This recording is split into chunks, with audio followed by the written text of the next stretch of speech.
Augustiniak. Aitchison. Here. Vic. Here. Stanton. Here. Okay, a quorum is present. Staff, are there any communications? No, not at this time. All right, may I have a motion to approve the minutes of the August 2nd, 2018 meeting? I'll make the motion. Motion made,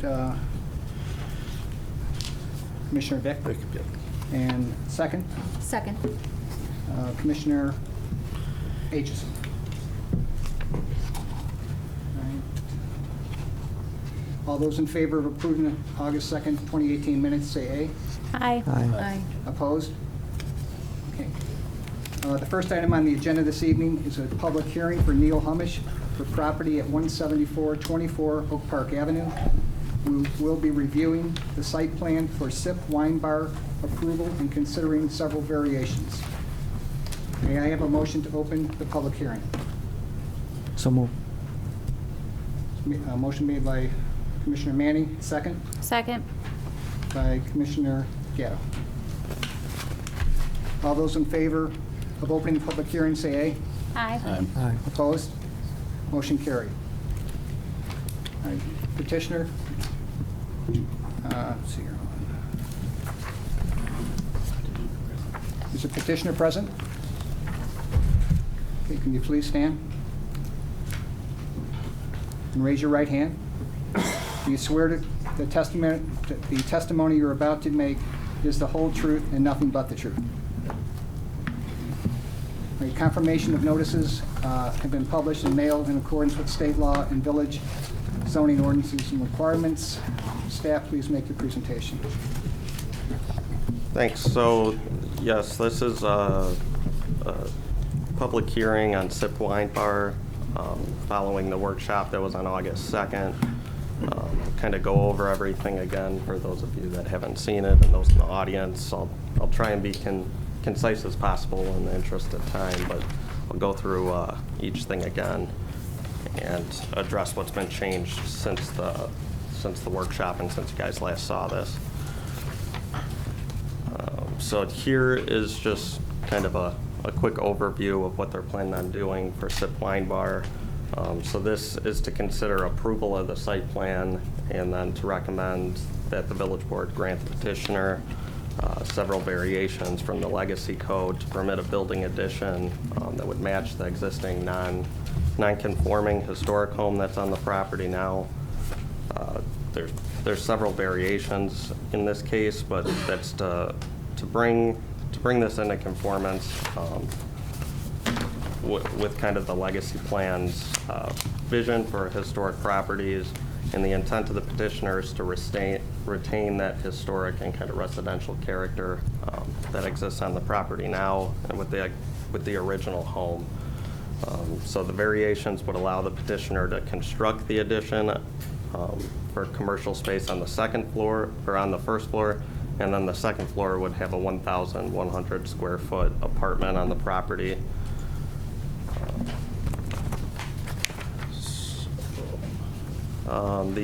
So the existing site's a single building. There's a small parking area in the rear of the property.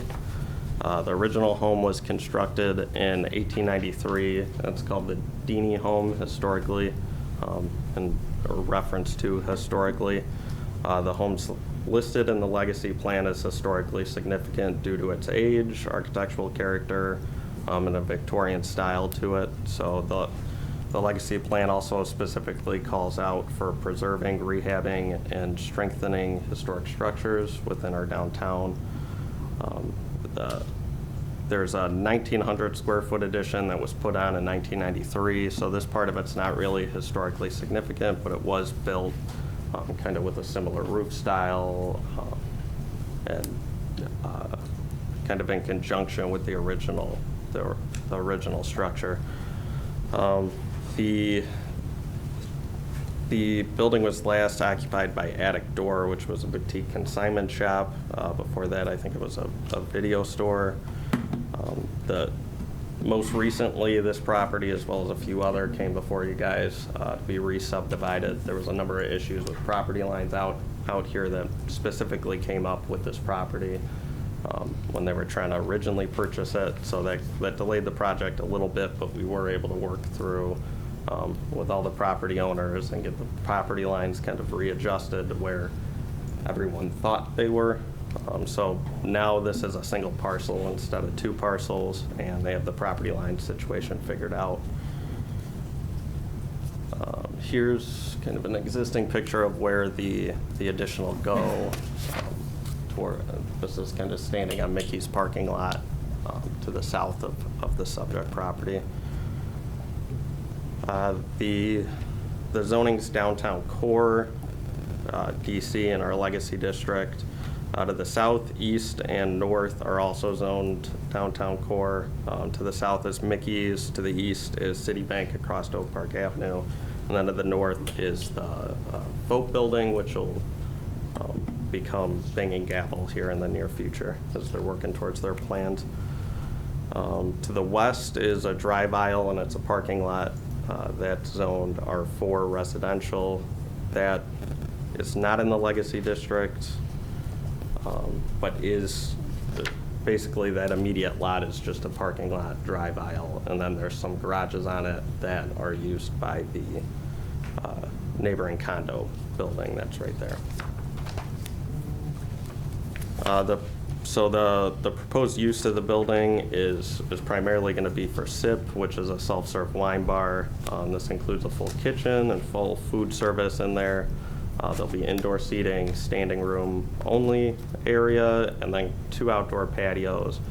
A small one in the front between the building and then the sidewalk and the public frontage, and then a larger one in the back. The new addition also includes a 1,100 square foot apartment that'll be on the 2nd floor of the building. That proposed apartment is over the minimum square footage of 800 square feet. It'll have a small patio area in the rear of the unit, and then access to that unit will be from the rear of the property through a private stairwell.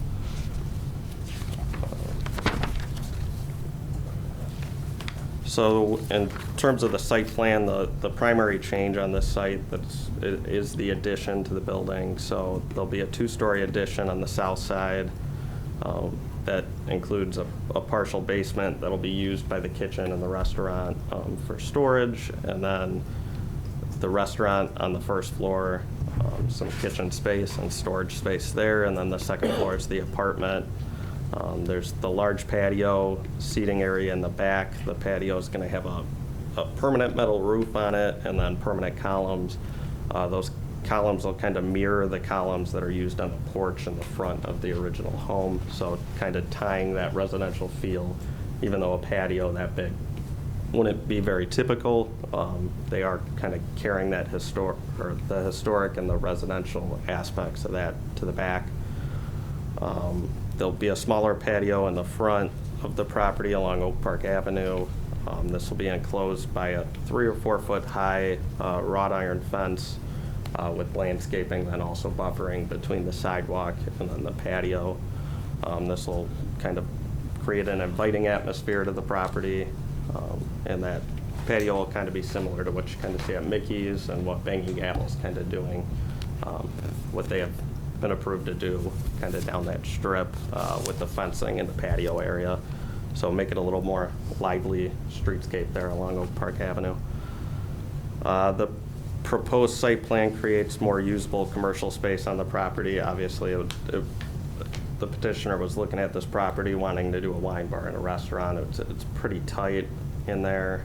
There's some weird floor elevations as well, just from it being an old house. So this gives it a little bit more usable commercial space, allows them to add the kitchen and then the seating, enough seating to make it kind of a viable restaurant. They've done this without completely eliminating parking on the site or eliminating landscaping, and they've aimed to not alter the historic or architectural character of the property as it exists now. So The first open item that was addressed in the workshop was that some of the kind of setback between the building and then Mickey's parking lot wasn't accurate. It kind of showed the building all the way up to that parking lot. So they've adjusted the site plans to show what's almost a 3-foot space between the building and then the parking lot.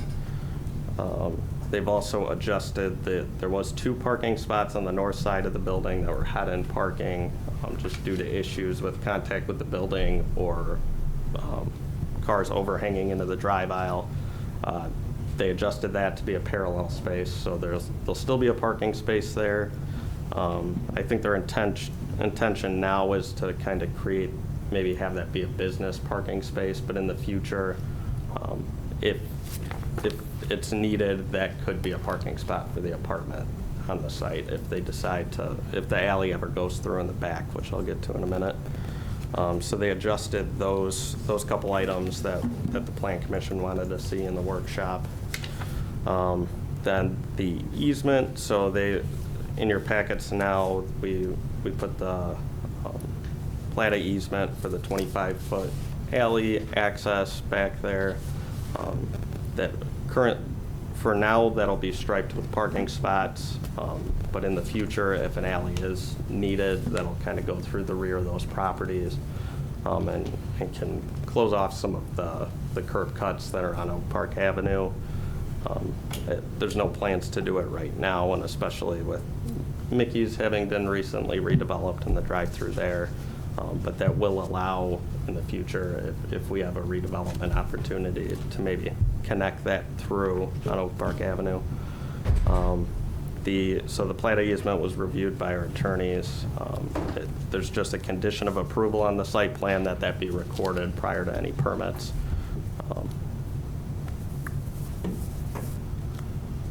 So landscaping's been added to several areas on the site. They've taken our landscape contractors' comments and kind of interspersed some plantings that'll kind of bring out the historical significance of the property. But they've also kind of picked and chose where those exist because they still need stuff to be salt tolerant and low maintenance, just being a heavy traffic commercial site. But they did intersperse some kind of historical older type plantings that'll kind of go with the property. And what they're kind of envisioning here is a historically and residentially charactered space, even if it's being used for a commercial use. There's typically 2 street trees based on the frontage width here that would be required. So staff's recommendation was only for 1 tree, just because there's 2 drive aisles, 2 curb cuts that are pretty close. There's also a light out there, so trying to fit those trees in was pretty tough. But they did do 1 amber maple tree out there in the right of way that'll, with the light and everything out there, I think it'll make a good parkway. The last part of landscaping is there are trees on Mickey's site that are pretty close to where this addition's going to be. Those are likely going to die, at least 2 of them. Maybe a 3rd one could survive.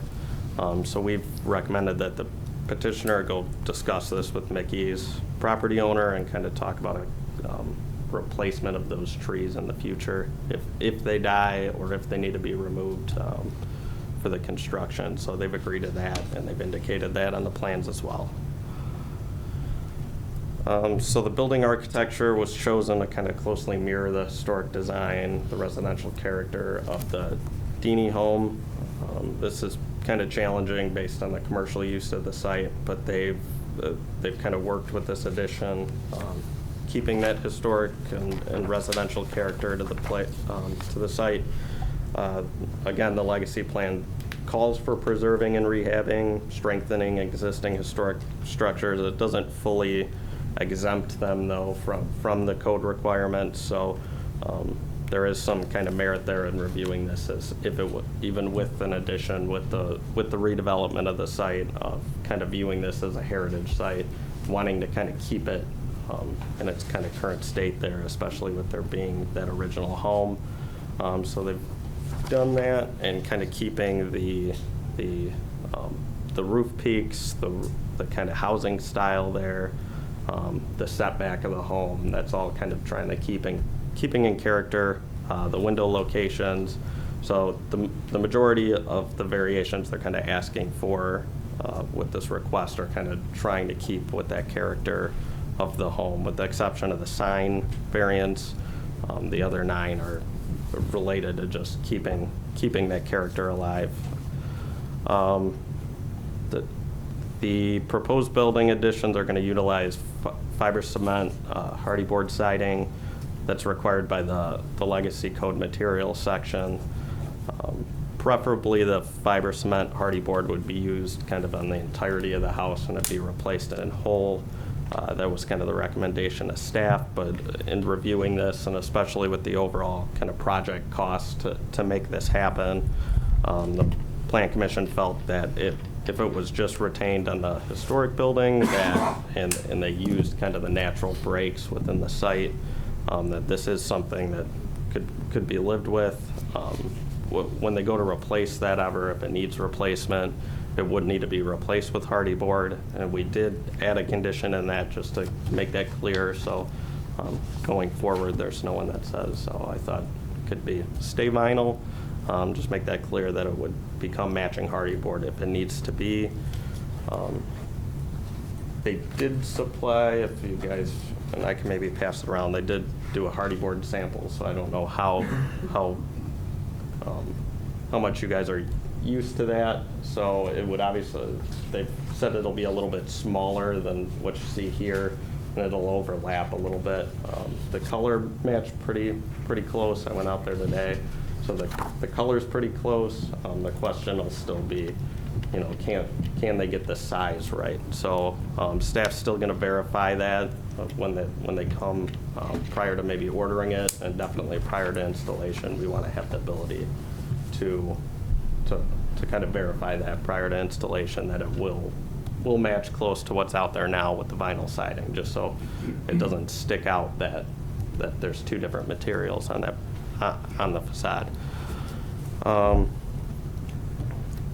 the front patio will be pretty much the 3 and 4 foot wrought iron designed fence that's similar to Mickey's and Bang and Gavel, and that'll kind of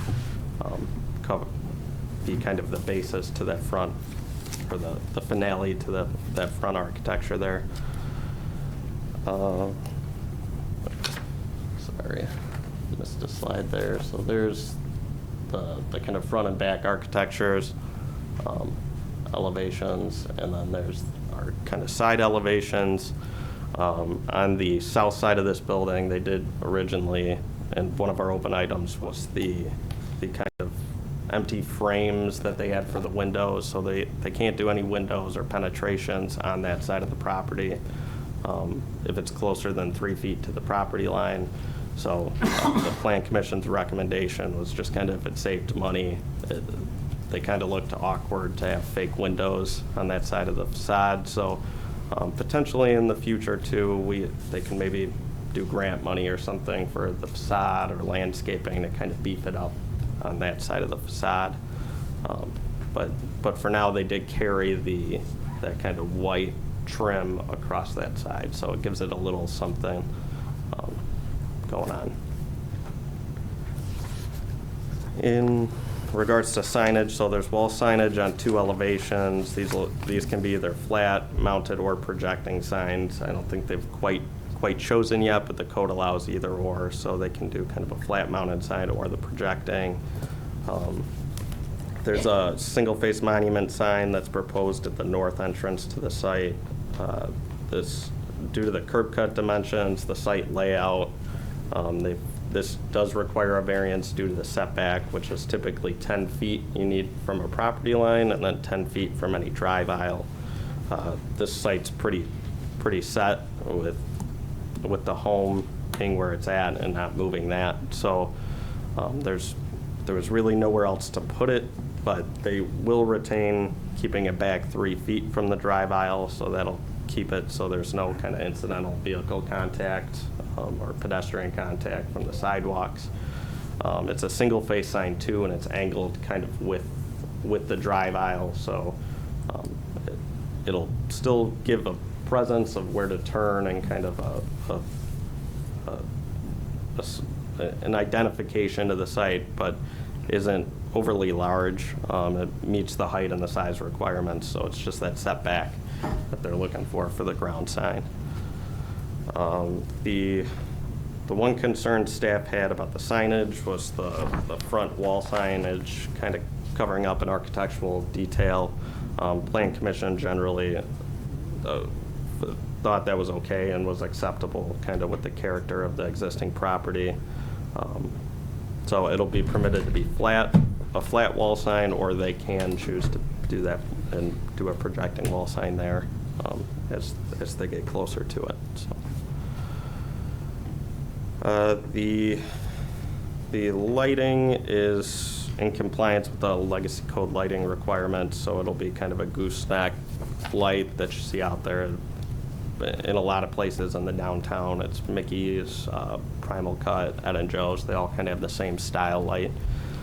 They do use kind of a lantern style LED light on the older part of the home, because gooseneck lighting's a little more commercial. They're using the lantern style light for the residential, kind of keep the residential aspect alive. And then that's on the rear by the patio as well. Parking, so parking is, there's basically no parking is required for street level commercial on this property. There is one parking space required for the apartment on top. The current plan proposes 4 parking spaces on the site. If that alley is ever developed, it would remove 3 of those spaces. So even if the alley is developed, they'll still have a parking space for the apartment. Currently, the apartment space is kind of closest to their entrance in the back, so that was originally proposed on the side. They've moved that around to the back.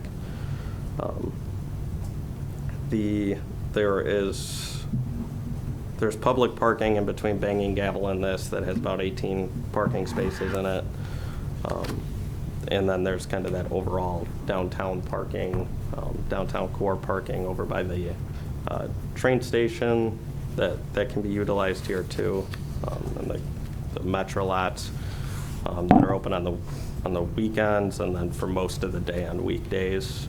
The petitioners kind of worked and talked with Banging Gavel. I think they have some kind of initial plans, and they've talked with the police department to maybe do some kind of shuttle service, especially if there's bad weather or it's a busy time for them. They can maybe do a shuttle service from the train station. So they've thought about a combination idea there. They've also talked about maybe doing some kind of combination events, I believe, too, with Banging Gavel.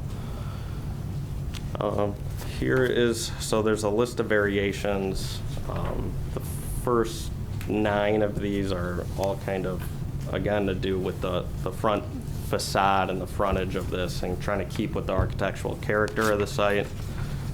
So there's the public frontage buffer width, the private frontage design, the overall story. So typically you'd be required to do a 3-story building here, but obviously a 3-story building attached to this would stick out and not blend in with the current character of the building.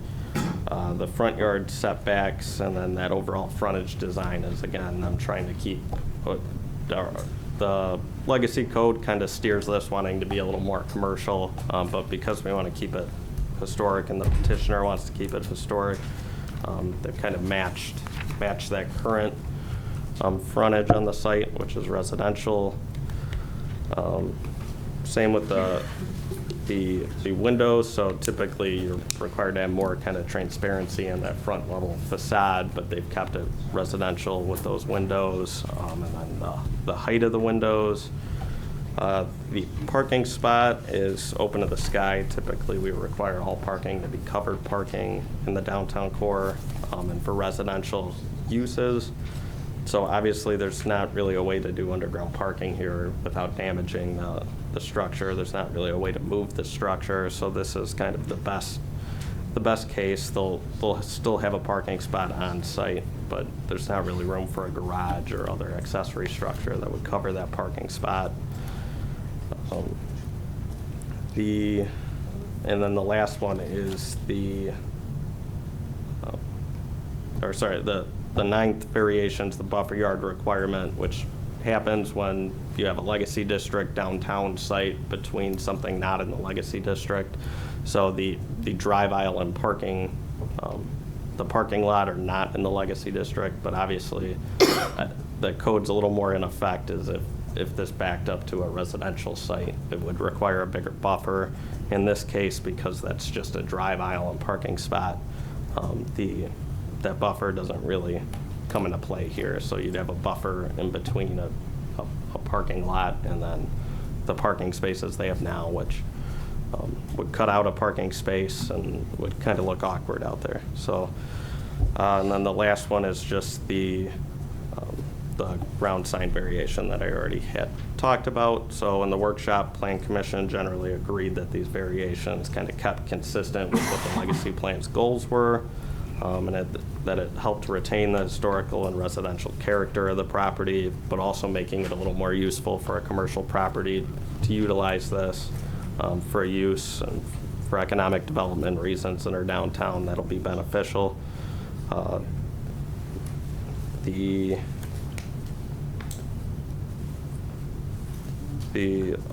The ground sign's relatively short, single face, so there was no visibility concerns there, and there wasn't too many concerns that the Plan Commission had voiced there, so they've kept those as they originally proposed them. I think that's it for our staff report. I think maybe the petitioner can maybe give you a little more of a background base of what SIP is and what his plans for the site were. And I can go over the standards maybe after he's done.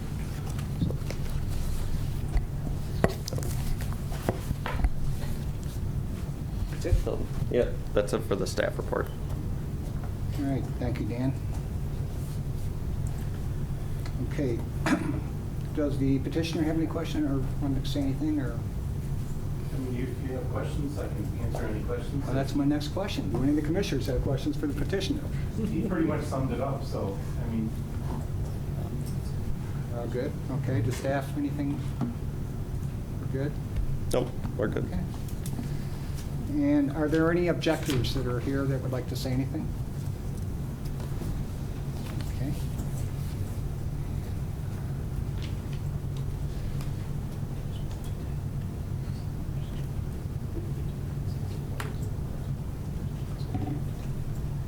Okay,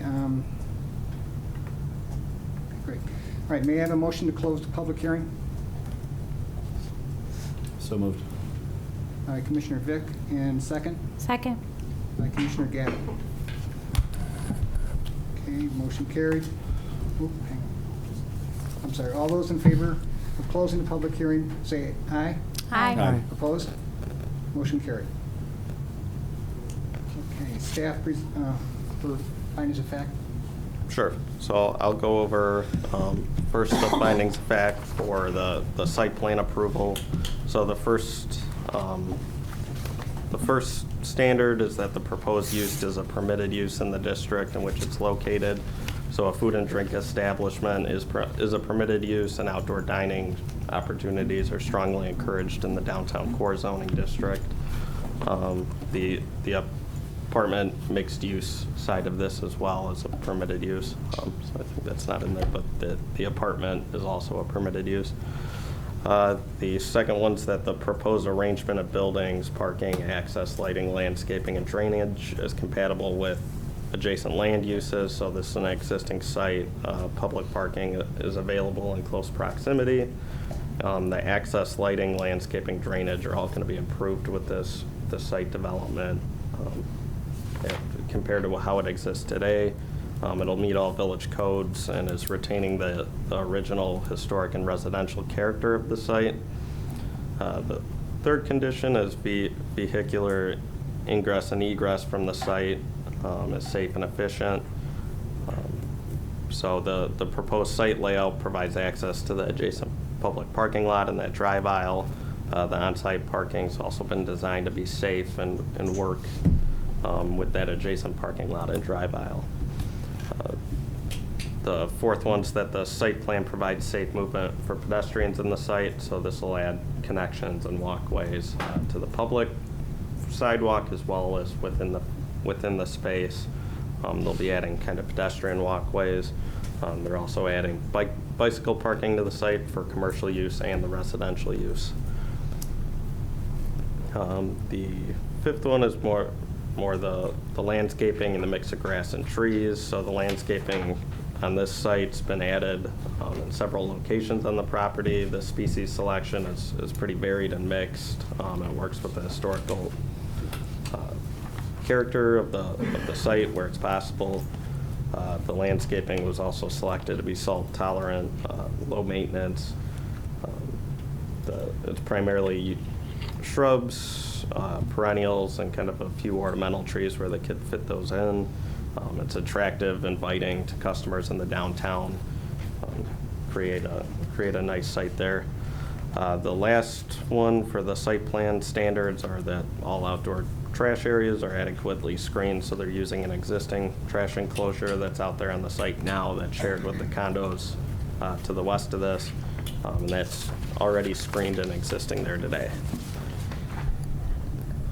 There's some standards for the legacy code whenever there's a waiver or a variation there, so these are a little bit newer to you guys, but I think you'll see them pop up a little more as we go along here. So the first one's that the proposed improvement meets the legacy plan, and meets the intent of the legacy plan and its principles.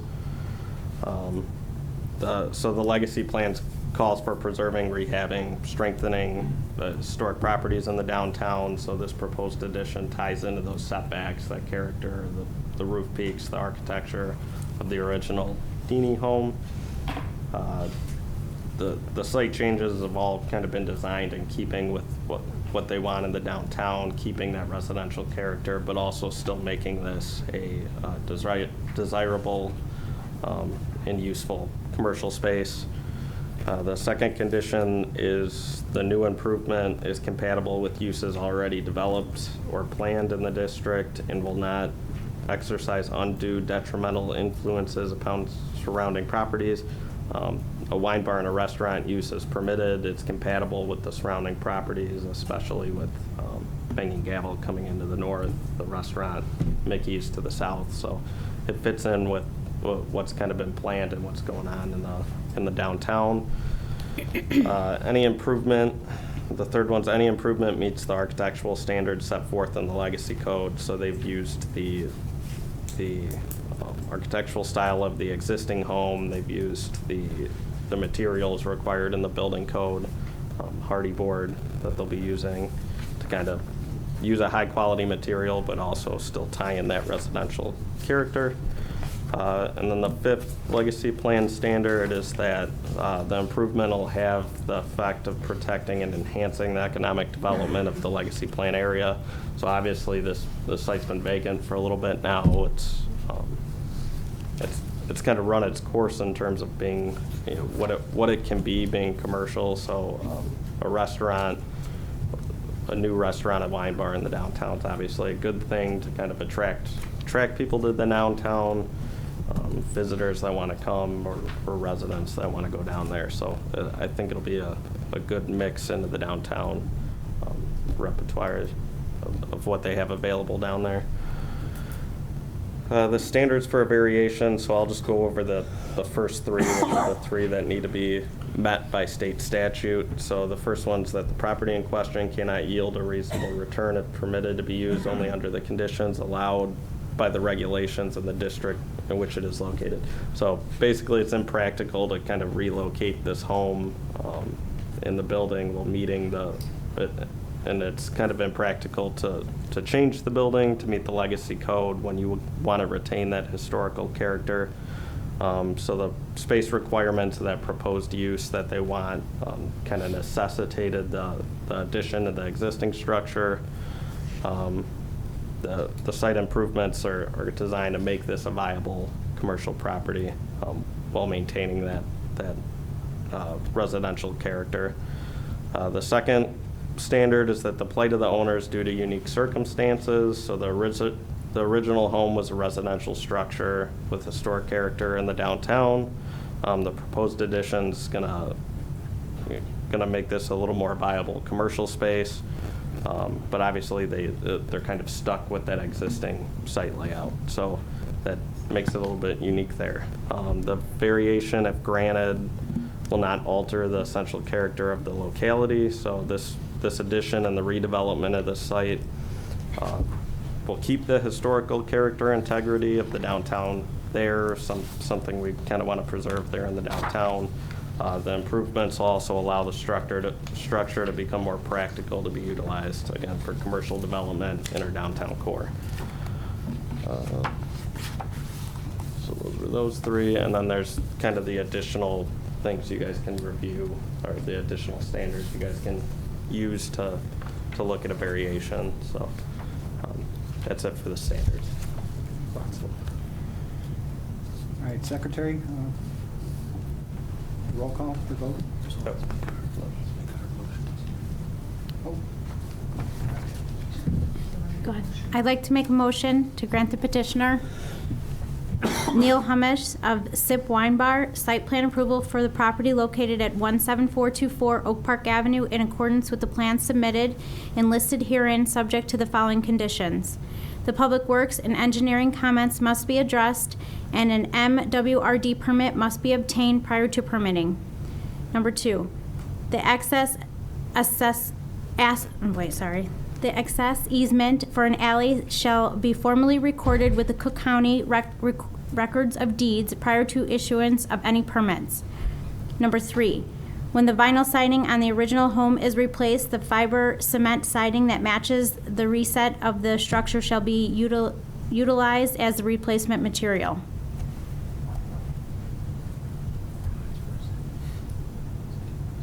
do you have a second? Second. Commissioner Aitchison.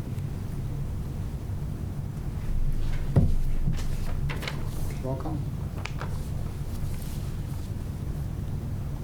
Manny, Yes. Vic, Yes. Gatto, Yes. Aitchison, Yes. Stanton. Yes. Motion carried.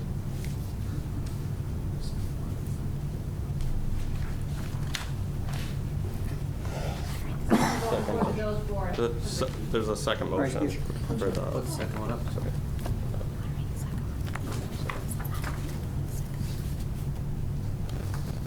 The motion?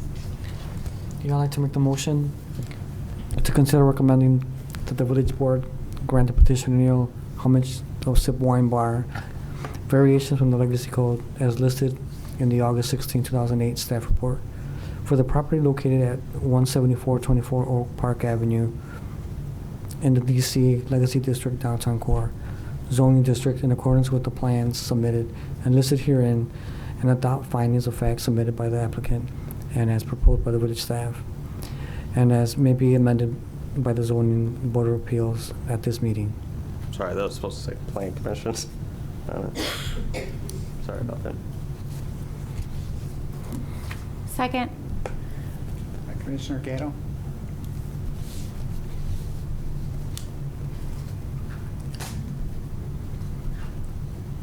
Aitchison, Yes. Vic, Yes. Gatto, Yes. Manny, Yes. Stanton. Yes. Motion carries. So this goes September 18th, right, to the village board.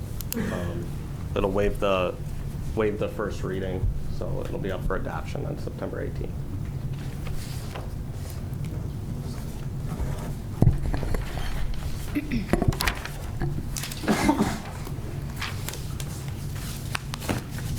All right, the second item on the agenda this evening is a workshop for the Boulevard at Central Station, 6701 through 6755 West South Street. We will be reviewing the site plan for approval and considering the granting of a special use permit, several variations, and preliminary plat approval. Staff, please make your presentation. Okay. Good evening.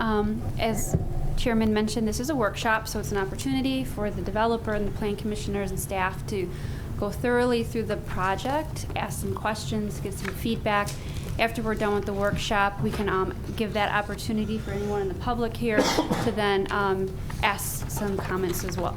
So with that said, we'll open it up. Here we are.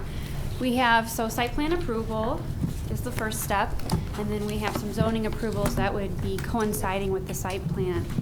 This is a project that is proposing a mixed-use development.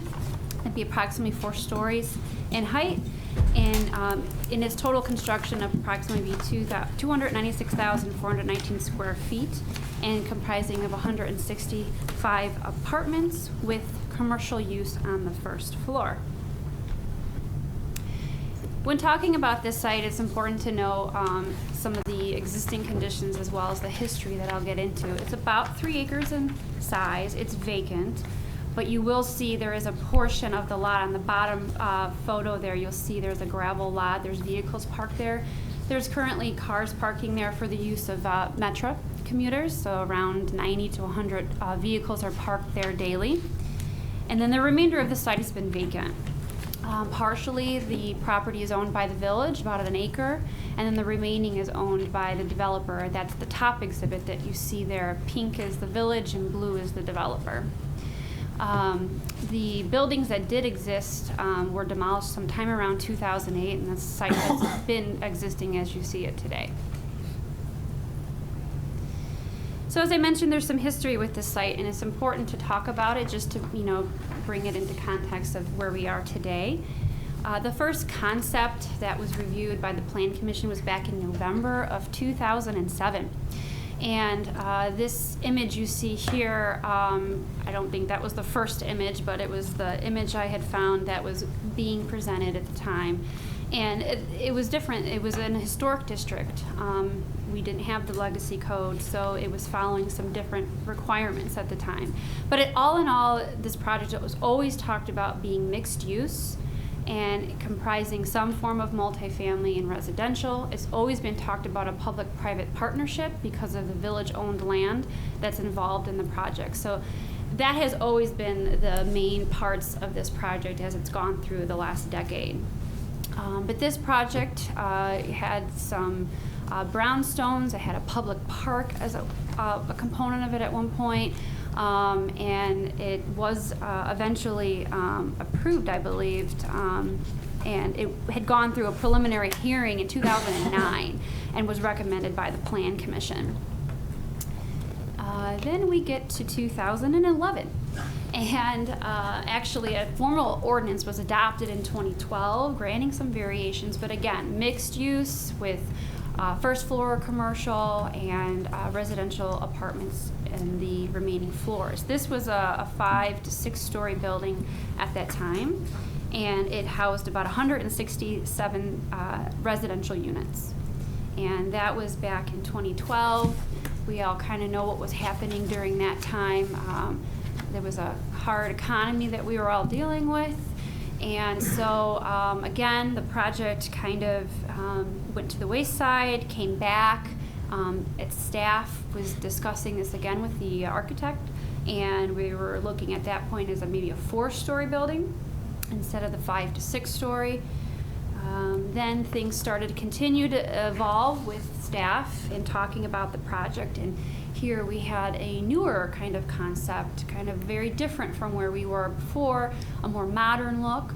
Again, a 4-story building, mixed use, and there was some discussion that kind of got us to here, and that's bringing in, you can see really it's similar, but it has more warmer tones. The focus is on the corner piece there at the southeast corner of South Street and 67th Court, that rounded feature. That corner, and all the discussions going back to 2005 has always been about making sure there was a prominent architectural feature at this intersection, and I think the architects have understood that, and staff has emphasized that. So this is what we're really looking at today. The site plan, as I mentioned, it's about 296,000 square feet of a building, buildings. It'll be done in 2 phases. The first floor in total would be a little less than 30,000 square feet of retail, and we have in total 165 residential units. The breakdown would be 99 one-bedroom and 66 two-bedrooms, 4 stories in height, and again, it'll be done in 2 phases. The architect has mentioned that there is a desire to have the apartments allow pets and be dog-friendly. So when looking at the site plan, we didn't really see how they were kind of accommodating that. So that was one thing we'd like to see, if there's an opportunity to have some small little dog area. So if residents just want to run downstairs, let their dog out, they can do so within their own site.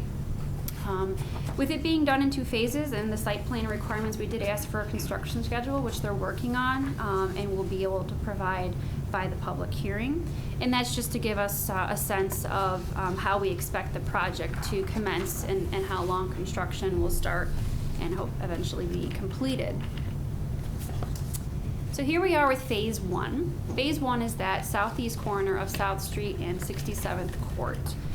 And the improvements all will be done in Phase 1. When I say improvements, I mean all the public improvements that you see along South Street, 67th Court, and 174th Street will be done with this phase.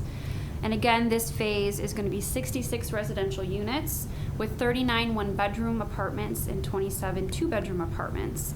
The average square foot will range from as low as 730 square feet for the 1 bedrooms to over 1,300 square feet for 2 bedrooms. This is a variation that they'll be asking for. Our code requires a minimum of an 800 square foot usable floor space for an apartment. And that would be part of the variation and has been a part of their variation from the previous approvals. They were proposing a similar square footage at that time as well. With this Phase 1, they are going to do a surface parking lot that's directly behind the building, and our legacy code requires that all residential apartments be in a parking garage. So this is a part of their variation as well, that this part of Phase 1 permit the surface parking lot, which will be the 66 stalls utilized for the residents.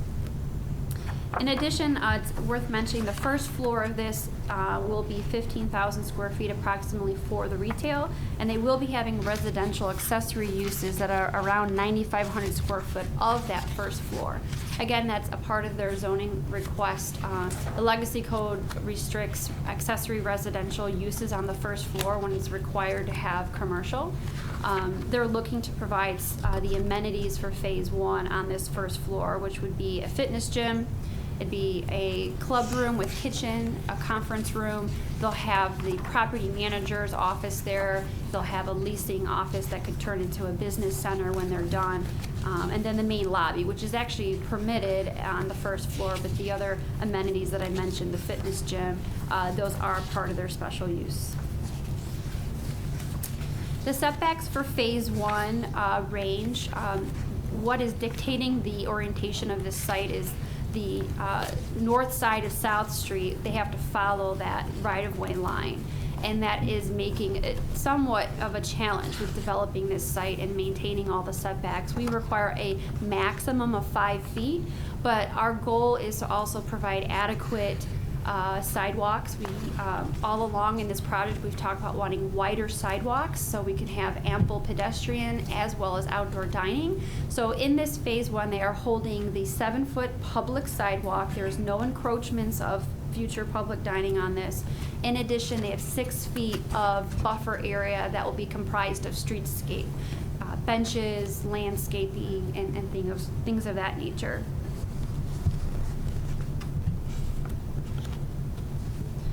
Kind of some of the facts that I went through.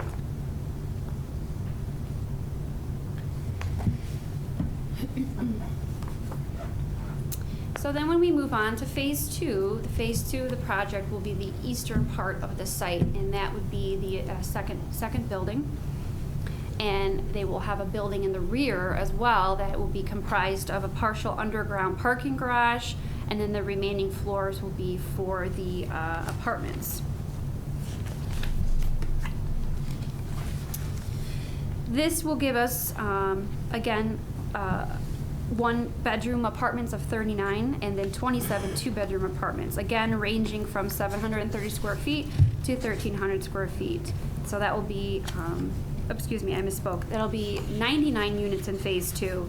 That gives us the 165 for the total project. In Phase 2, it's 61 bedroom units and 39 two-bedroom units. There is a total of 14,723 square feet of first floor commercial space as part of Phase 2.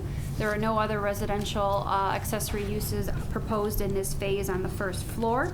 And that parking garage I mentioned in the rear of the building will be 177 parking stalls. And the residential amenities will also include an in-ground pool on that top of that second floor of the parking garage.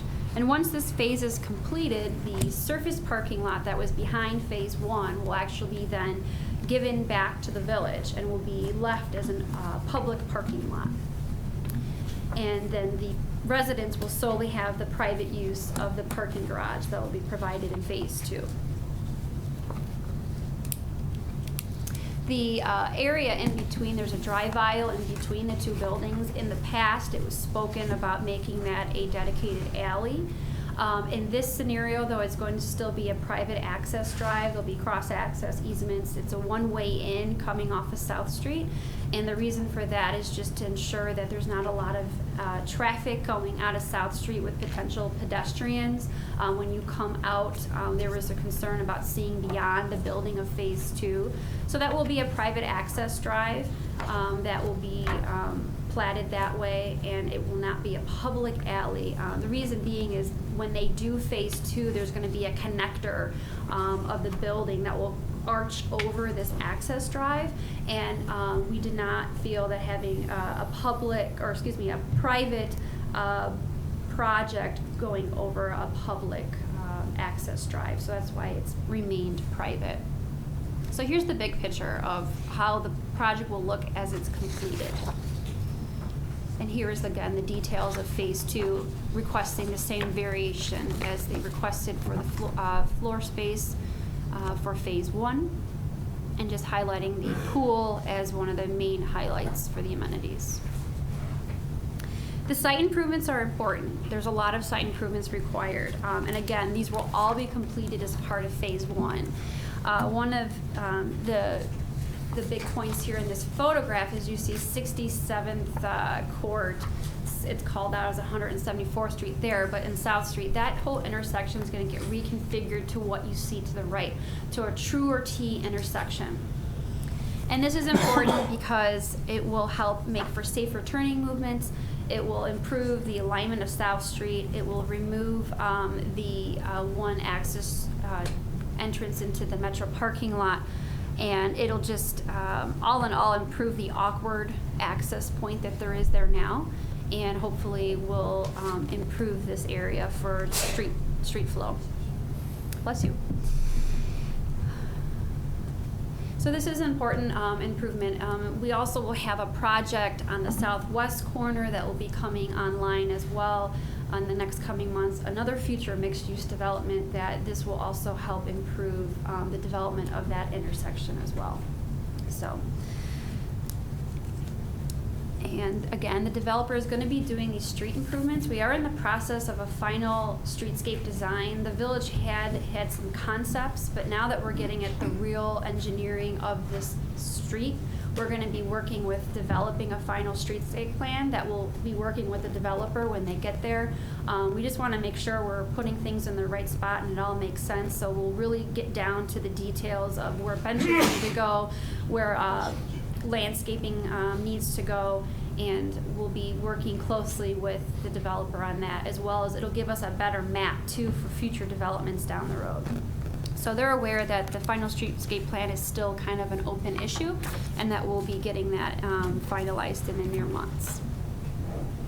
Here's a little bit of an example of what they're looking to accomplish when we look at streetscape and we think about how the downtown is going to be. There's just some images that we are looking towards. Obviously, bringing the activity to the street is a goal, so opportunities for outdoor dining, benches for people just to sit and kind of enjoy the atmosphere and the music that we're going to be having all going on in the plaza. Beautiful lighting that will enhance the architecture. It's just kind of some of things that we're seeing when we see downtown redevelopment. This is kind of where we're getting our ideas. So next, the focus is on access parking and loading. As I had mentioned, off of South Street, there is going to be a one-way in, and we wanted to make sure that that was a one-way in to ensure most of the pedestrian activity is going to be happening on South Street. And as they're coming off of South Street, you can stop and see people walking. There is a minimum width requirement that the fire department required in between those buildings to be a fire lane. That's why you'll see that it's about 21 to 22 feet wide between those buildings. And that access drive then leads you down towards 174th Street.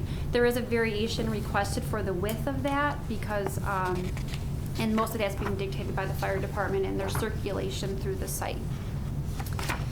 So the width and design of this one-way drive aisle is necessary for the fire protection and pedestrian safety. And that also, there's a full access drive that will be off of 174th Street, closest to the intersection of 67th Court, and that's going to allow for the full access in and out of the surface parking lot, as well as provide the access to the loading area that I'll mention too. The downtown core does not require parking for commercial uses. However, it does require the one stall per dwelling unit. And as I had mentioned in the phase 1 with the 66 apartments, they will have 66 surface parking lots. When they develop phase 2, they'll have 177 stalls, which I think is about 12 over than what they require. And then the parking lot, surface parking lot will become the villages. But they are going to be providing additional on-street parking. There'll be new on-street parking both on South Street and 174th Street. These will be parallel. In the past, there was discussions about angled parking and South Street being one way, but we've all kind of come to the conclusion that South Street needs to stay a two-way street and the parallel parking can fit within that right-of-way. And so that will be a benefit to add more on-street parking in this area, which will be critical for the businesses. Just wanted to note too that we do restrict on-street parking from 2 to 5 a.m. It's the only regulation we have now in on-street parking. But we do have some concerns in general about the way that the site is now. As I mentioned, the gravel lot's being used by 90 to 100 cars for Metro, and those cars will be displaced. So in general, we're just hearing some feedback from the residents as well as staff. There's going to be future increased activities in downtown, and we're just concerned a little bit about the parking and the reality of what's going to be happening out in this area. We understand we have a very transit-oriented development code. Again, commercial does not require any required parking, but our residential do, and it's 1 for 1. I guess we're still a little concerned about if that's going to be sufficient for a site this size with potential. You can have 1 and 2 bedrooms. Although it'd be great if we all rode our bikes and we all could take the train everywhere. At the end of the day, when people come home off the train station, they're going to have to go to the doctor, or they're going to have to go to the grocery store, go visit their mom. They're going to have a car. So we're going to see, people still having that need for a car. And so we're still kind of raising that question. Is this really providing enough parking for a number of units? And again, this is being echoed by some of the residents that have been contacting the staff. I think that is the highlights of the parking. There is just the one loading area that will be off of 67th Court and 174th Street where that full access is. And the phase 2 does not have a dedicated loading area, so it's just assumed that the businesses will be getting their product loaded off of maybe South Street. I don't know if the internal access drive would work sufficiently for them. It looks like it'd be more likely South Street that they would have to pull in and get any deliveries made to those units.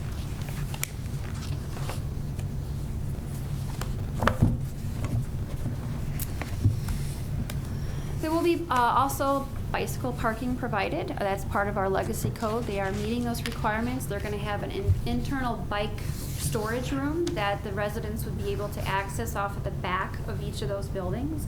So there will be ample bicycle storage, as well as they'll be providing some U-shaped bike racks as part of their site development that we'll see, and that's regulated because of the commercial use has to also provide for bike parking, and they are meeting that requirement. So now is the architecture. This is what the building will look like on South Street if it was fully developed. And you can kind of see that halfway break that what separates phase 1 from phase 2. And above that is what will bring those two buildings together. And that archway takes you to the back of the building where residents would go into their private parking garage, or residents or the community can use the public parking lot that will be behind it. The Legacy Code requires a minimum of 75% of all the facades and roofs, exclusive of glazing, to be comprised of brick, stone, and fiber cement siding. And the exit material can have a maximum of 25% of concrete panels and decorative block. This building will be constructed of a combination of brick, architectural precast block, and hardy reveal panel siding. I think there may be some additional variations needed based on the exit material shown on the panels presented. I do have a board up here too if you guys want to get a closer look of what the real material will look like. We can provide that.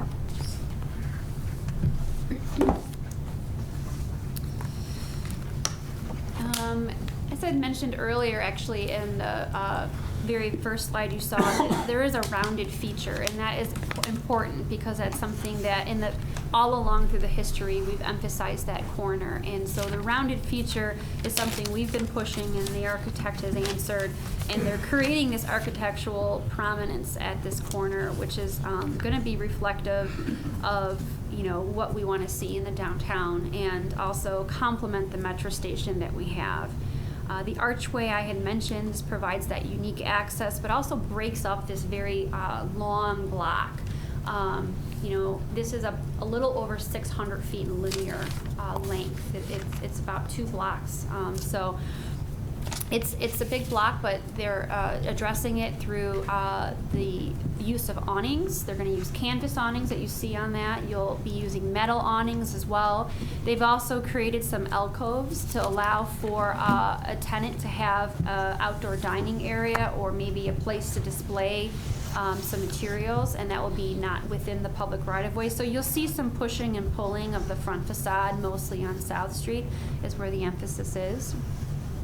The only item that staff was expressing some concerns is the use of the red awning. They are known to be prone to fading, and we've given you some references to look into as well, and look and see what the merits are of red awning versus black awning.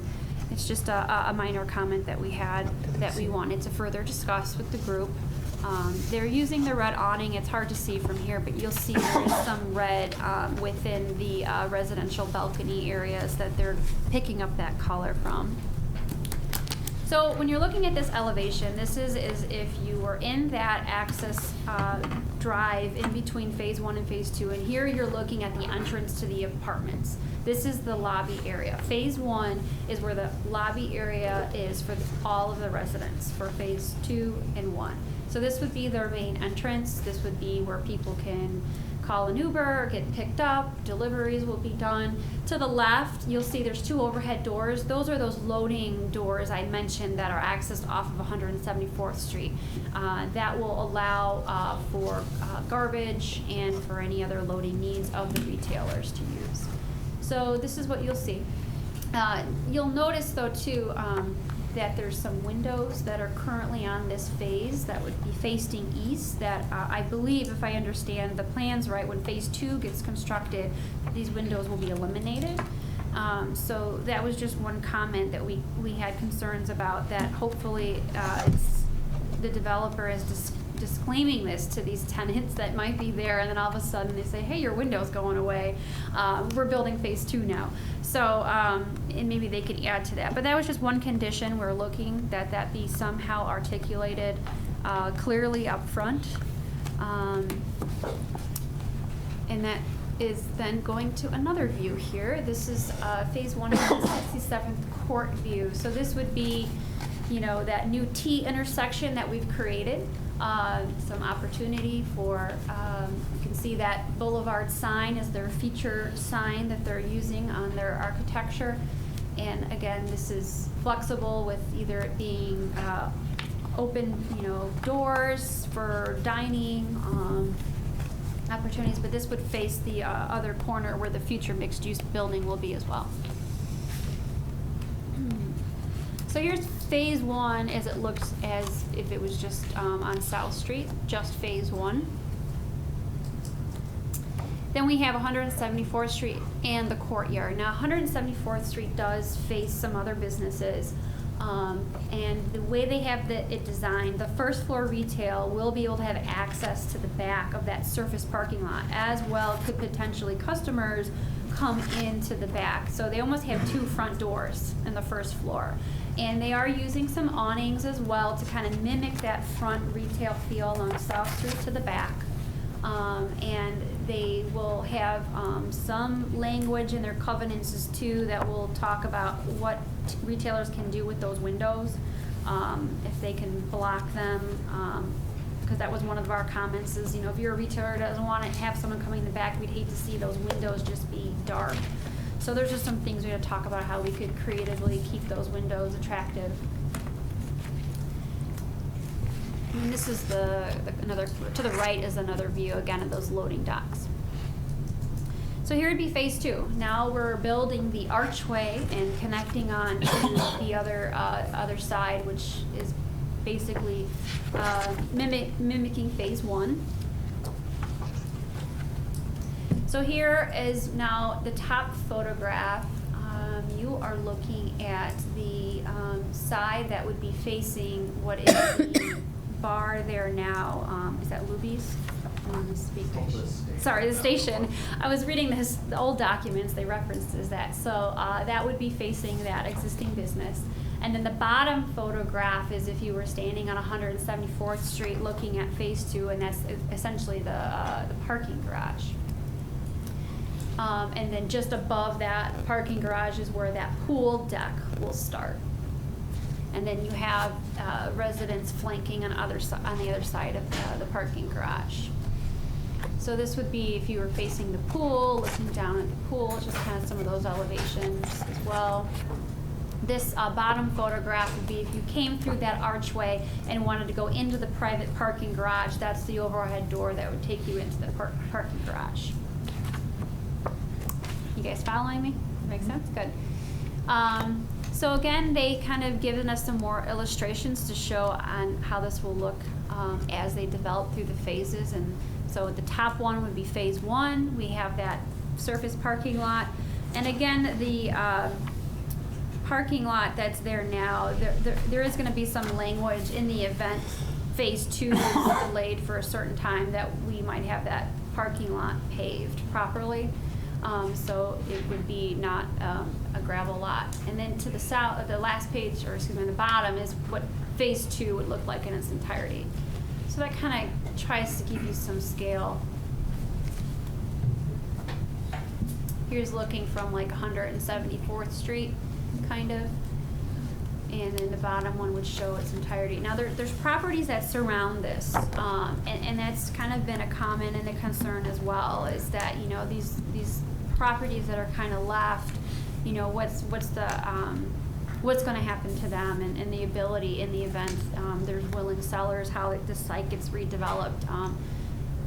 You know, it's just kind of one of those things we're questioning on how do we incorporate those down the future. And it's a concern. They're residential houses right now. In looking at the open items for the architectural, we're just gonna find out exactly what variations may be needed in the materials. It's particularly the accent material they're using. They might be exceeding the 25%. Have some more discussion on the red awnings. And this was an item that will be more relevant when I talk about the floor plan, but they have a recycling space on each floor at the end of each unit, and on that elevation they bricked that window, and we were just suggesting maybe that can be a glass window versus a bricked window. So here's the first floor of phase one.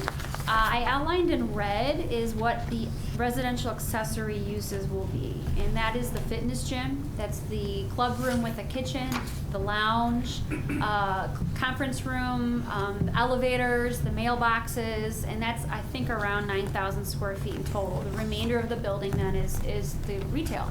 They are meeting the minimum depth of 50 feet in depth. So that's not an issue. And in this, you can kind of see how the front elevation kind of comes in and out. And that's where they're showing you opportunities for somebody to have an outdoor dining area space that wouldn't be within the public right-of-way. All of, again, the retailers from the first floor can access in the rear, and you can see all the doors there. And this is just a sense of what they're thinking about. You know, if you can kind of see the photo, they've got some ideas of a lobby, what the mailbox room would look like, the fitness gym, and the bike storage. Phase 2, the only difference between Phase 1 and Phase 2 does have an interior corridor, and that would allow then, you know, during our winter months, if you don't want to go outside and take your garbage out, you have this interior corridor to work within to get to the trash area. The only thing we notice is that it just kind of, it doesn't lend itself to the very, very end unit. So that was kind of awkward. I know they're working with the elevator and the location. So that was just kind of a comment. We were thinking, I know we might have talked about it, the use of an interior corridor. I think in past floor models, they had shown an interior corridor, and then now it was gone. So this was something we were kind of still open and discussing. Again, when Phase 2 is built, you're going to have these two buildings. You know, there's going to be a walkway in between the parking garage and Phase 2. So it's going to be like a small little alleyway, and you know, and we're kind of questioning how that's going to feel. Is it going to be dark? Is it, you know, I mean, it's going to be open to the sky, but you know, maybe in Phase 2 there really isn't, you know, a need for the retailers to have access to the back, and you just connect the parking garage with the Phase 2. It's just kind of an awkward space that I don't know how comfortable people feel using. This would be the entire second floor as the phases were combined. In my arrow, it just shows you where that pool is going to be on the second floor of the parking garage. You have units on Phase 2 at the same grade as the pool. So you'll have a lot of that activity kind of close and nearby people's private balconies and units. This just gives you a sense of what the apartments look like. They have, I believe, 6 different types, unit types, which they're gonna provide us which each unit type with the labels and exactly what's gonna be in them. They have additional storage on each floor, so there's storage on a person's floor if they have, you know, extra stuff that they need to store. It's kind of nice. It's not in a garage. It's right on the floor with them. They have a trash area, and then they have a recycling area that's separate from the trash area, and that's where staff was kind of questioning if all that can be combined in one location, if possible. Again, here's Phase 2, second floor. There's 2 elevators in Phase 2, and then in Phase 1 there's the main lobby elevator. Here's a close-up again of that pool. There's also going to be a grilling station there that will allow residents to grill. So we just kind of in general are still discussing what is the desirability of having a pool right at grade level where apartments are looking into that. We just aren't sure if that's as desirable, if there's other opportunities to either lower the garage in some way and have the balconies elevated so there's still some sense of privacy, and that again, just disclaiming when they do Phase 2 that, you know, there is some known, it's presented to those folks that this isn't a chance they're going to be losing their windows. I just feel like that's something that's important to communicate. Again, we're just questioning the recycling room being at the far end, completely separate from the main trash area. You'd think you kind of want one central trash area if you're taking your trash out. If there's an opportunity to combine those, that would be great. And then just talking more about the internal service alley corridor, in Phase 2. So those would be our kind of floor plan comments. And then we get to just some additional exterior stuff, which is signage. We do ask for a unified sign plan. It's just something we ask of all major developments, just to kind of thoroughly think through all the opportunities that signage might be looked at for each tenant. There, the bottom right shows what I believe is what they're trying to accomplish. They have a reversed backlit sign, and then our legacy code allows for backlit or spotlights as an option. This is a little more of a modern look by using this reversed backlit sign. To the top, it would be that projecting sign that they're utilizing on that hard corner of South Street and 67th Court. It will be asking for a variation, the size, and then also projection signs cannot go beyond the second floor. They're going to have it go beyond the second floor. It's about 25 feet in length and 4 feet wide.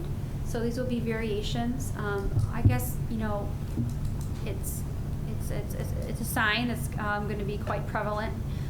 We just, one of our things is we do not want to see that illuminated. I think it's a big enough sign. It should stand on its own. One of the comments would be just not to have those illuminated. And then we can talk more about the sign itself and see what your comments are. And that's really it for the signage. Each tenant will have their ability to have their own signage, you know, as they need above their space. But a unified sign plan would also help staff review and kind of, you know, if there's other things we want to put in there. They have provided a photometric plan. It's still kind of conceptual, but we'll be working with them on that for final cut sheets, and which will be all part of engineering. But it was noted by our engineer that the plan does not provide for any parking lot lights in the surface parking lot. So I think we wanted to explore that a little bit more if there's opportunities to add additional light. It's going to be a public parking lot. We want to make sure it's well lit. Then we get into landscaping.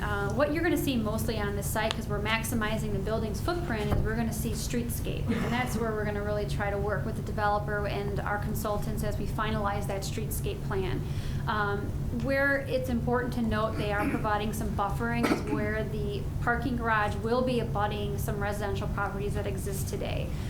It's important that we adequately help screen those properties, and they are providing about 14 feet of landscape area from the parking garage to those properties to the south, as well as wrapping that around the parking garage along the east side of the parking garage.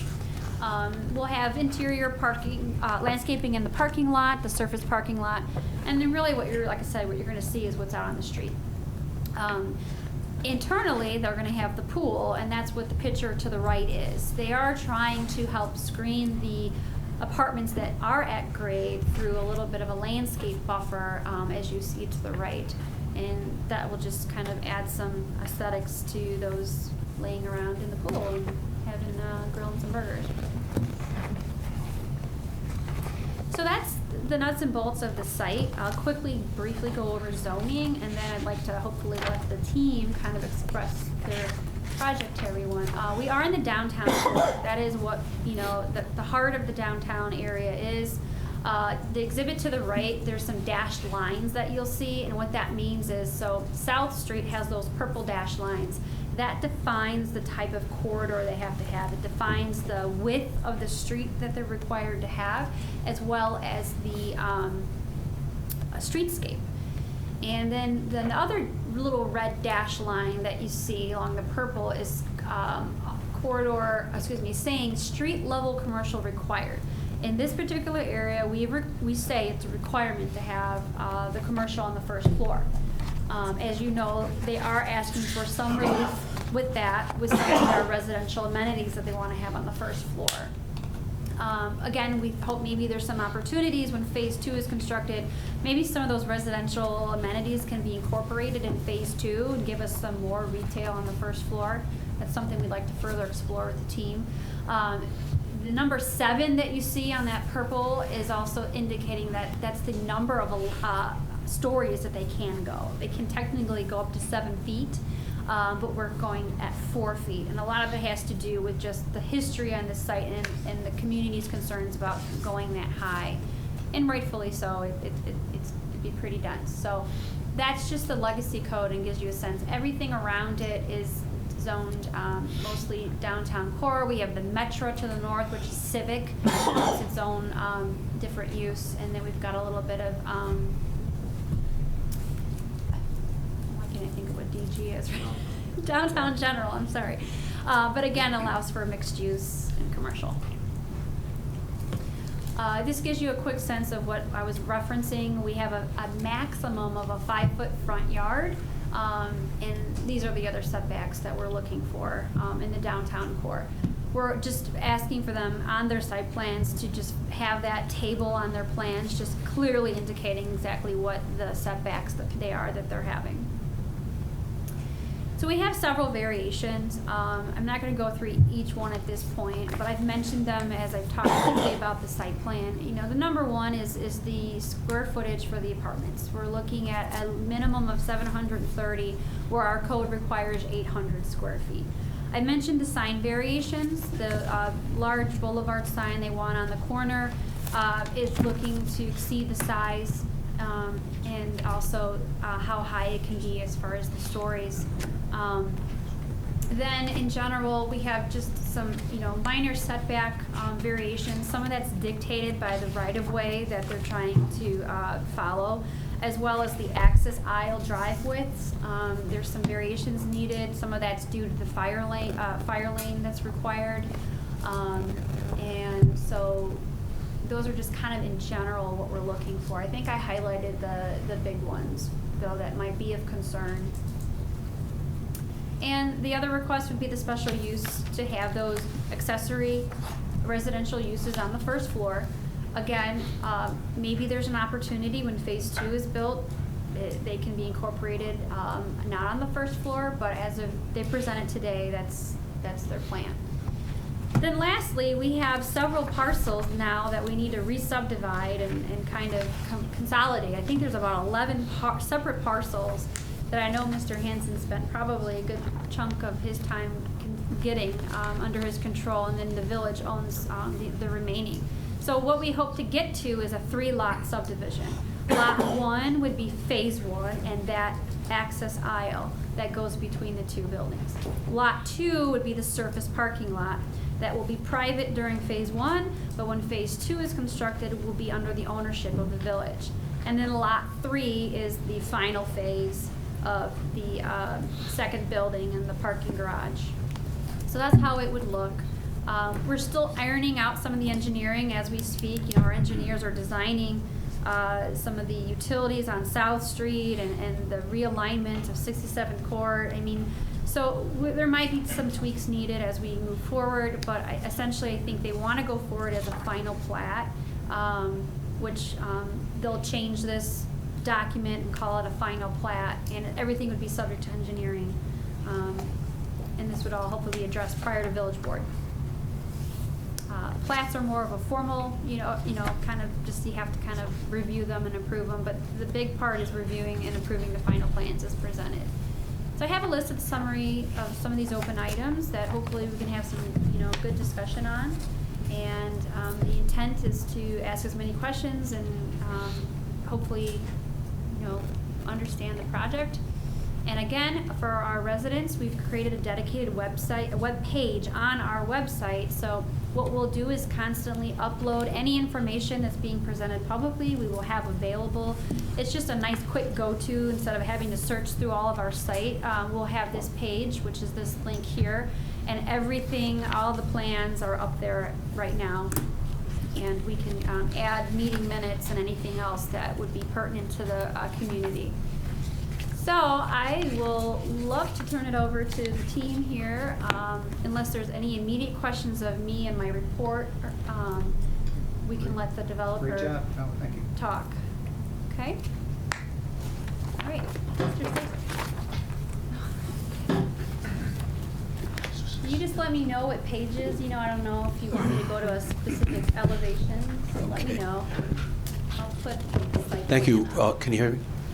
For the record, I am David Sasson. My office is at 9501 West 144th Place in Orland Park. I'm the attorney for the developer.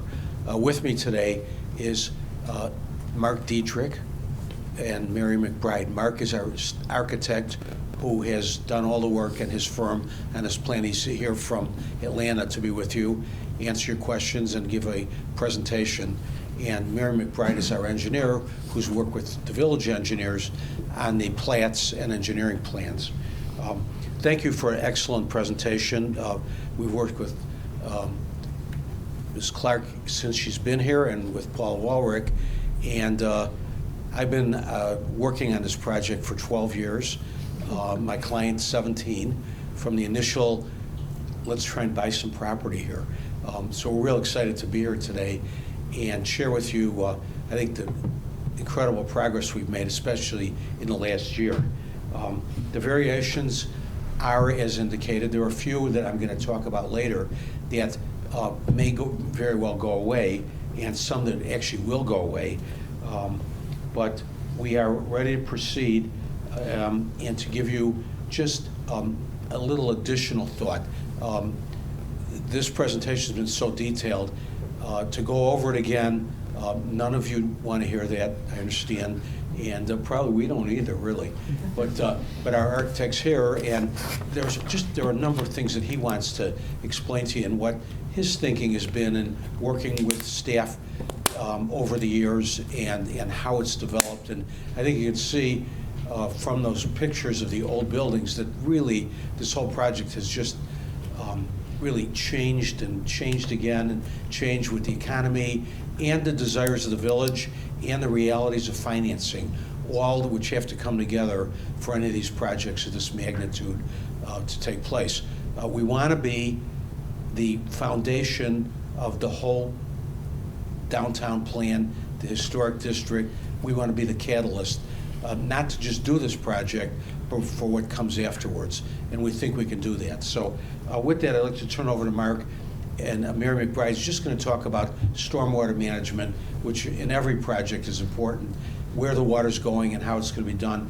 And then my sense in those 20 items that are raised, some of them the staff and the developer will work out prior to the hearing, but there are a few that we do want to address and just explain to the commission what our thinking is and why we've done it the way we've done it, and of course hear from you and perhaps some of our neighbors as to whether you think we've done it right.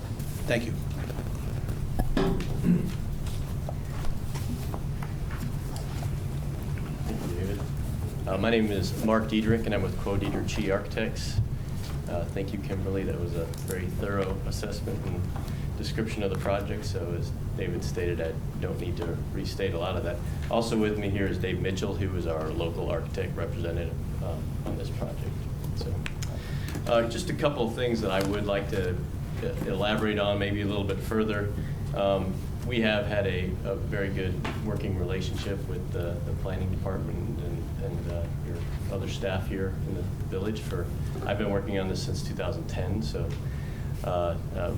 it's really been exciting to see this evolve, and we feel that we've together reached a really great solution to this whole thing, and we've got a few little bits and pieces here to either button up or make some decisions on, but I think that we're really there, very, very close. As she mentioned, we're talking about a two-phase solution. We've thought through both of these phases. It is a very long block, so a lot of thought's has gone into how this thing gets put together. But I wanted to just touch on, restate a few of the things of what we're trying to do here. That we're going to have 165 one- and two-bedroom residential units above about 30,000 square feet, just under 30,000 square feet of commercial space, with the intention of creating a vibrant downtown streetscape. And really, a lot of this whole conversation has been evolving because the initial time we proposed this was right after the Legacy Code came out. So that's been a guiding principle of this whole thing that I think didn't happen before. Some of the things that we feel that the residents are going to benefit from and the neighbors are a leisure pool and a deck, an outdoor grill kitchen, fire pit, a club room where they can have resident parties and things, a fitness studio, meeting conference room, resident lounges, ample indoor bike storage, not just bike storage, resident storage units. Almost all of the units have balconies. And we've got in phase 2, everybody will be taken care of with covered parking and then some. The units will be equipped with modern technology to meet the needs of today's multi-generational residents. That's our target here. The Boulevard is going to attract a broad demographic of residents from professional millennials and Gen Xers to empty nesters, all of whom are going to seek modern conveniences provided by the amenities and the commercial spaces at the street level that we have. Within the pedestrian and transit-friendly core of Tinley Park, it's all going on right in the center of the town. The project will be instrumental in allowing the village to grow as a cradle-to-grave community in which its residents find an appeal in spending their entire lives as part of the community. I'm sure some of you have talked about this in the past or may have come up, but the idea of growing up here, working here, raising a family here, and when you grow older to be able to stay here in this community rather than going off to somewhere else and live in a retirement community, for example. The design of this building builds upon the architectural precedent within the downtown core and given the largest scale building yet constructed in the area. What we used was masonry materials of cast stone and brick around storefront windows and awnings to continue the streetscape of the downtown core. Special attention's been paid to articulating the facade by adding depth through layering projected balconies, recessed porches, recessed commercial entrances, and changing of materials throughout this long facade. The result will be a building for the downtown future that reflects upon its past. As I mentioned before, throughout this process, the legacy code has been an important reference of this, and I think it's been a learning tool for us, as well as I think I could speak for the staff to some extent that this is a large project that I think lessons have been learned with this. So one of the things I just want to point to is the purpose of the legacy code and how we sort of address these items as the point-by-point purpose. So the first two items are, one, to preserve Tinley Park's unique historic heritage, and second, to ensure that new development respects the historic scale and character of downtown. Because the Boulevard at Central Station is the first large-scale mixed-use building in the downtown district, the preservation of the historic heritage is achieved through the heavy use of masonry and brick materials on the facade. The four-story building's been addressed to the human scale and within the historic downtown context through the use of pedestrian-friendly storefront windows, awnings, again, layering of the facade, and a streetscape in keeping with the legacy code intent, which again, some of that is yet to be developed. As Kimberly mentioned, we're still working on exactly what the streetscape guidelines are going to be, and we're going to follow those as we proceed. Let's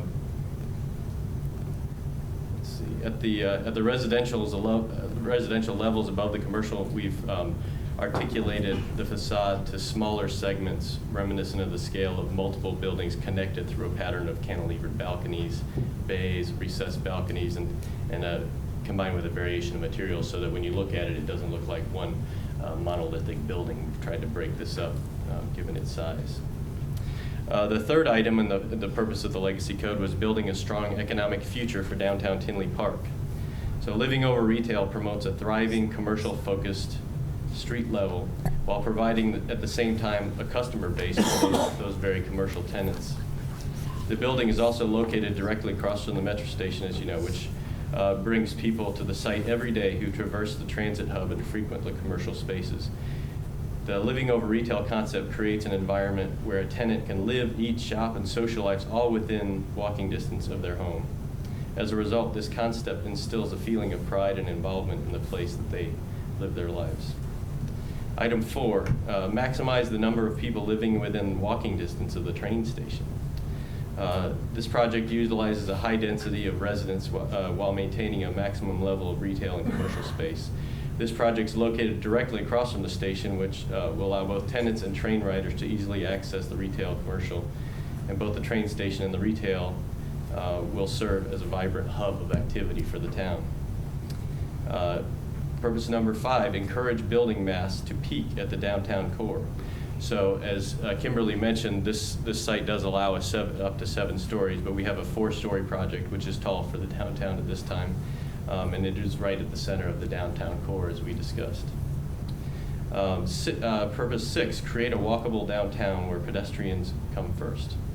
The design teams incorporated sidewalks that are wider than the legacy code requirements in some areas, as Kimberly mentioned, because they've given us a little bit of benefit of some space inside of our property line combined with the sidewalk requirements, so that we can have things like sidewalk seating and displays and things like that. We've incorporated streetscape. It includes landscaping, trees, sidewalk furniture, and opportunities for sidewalk dining.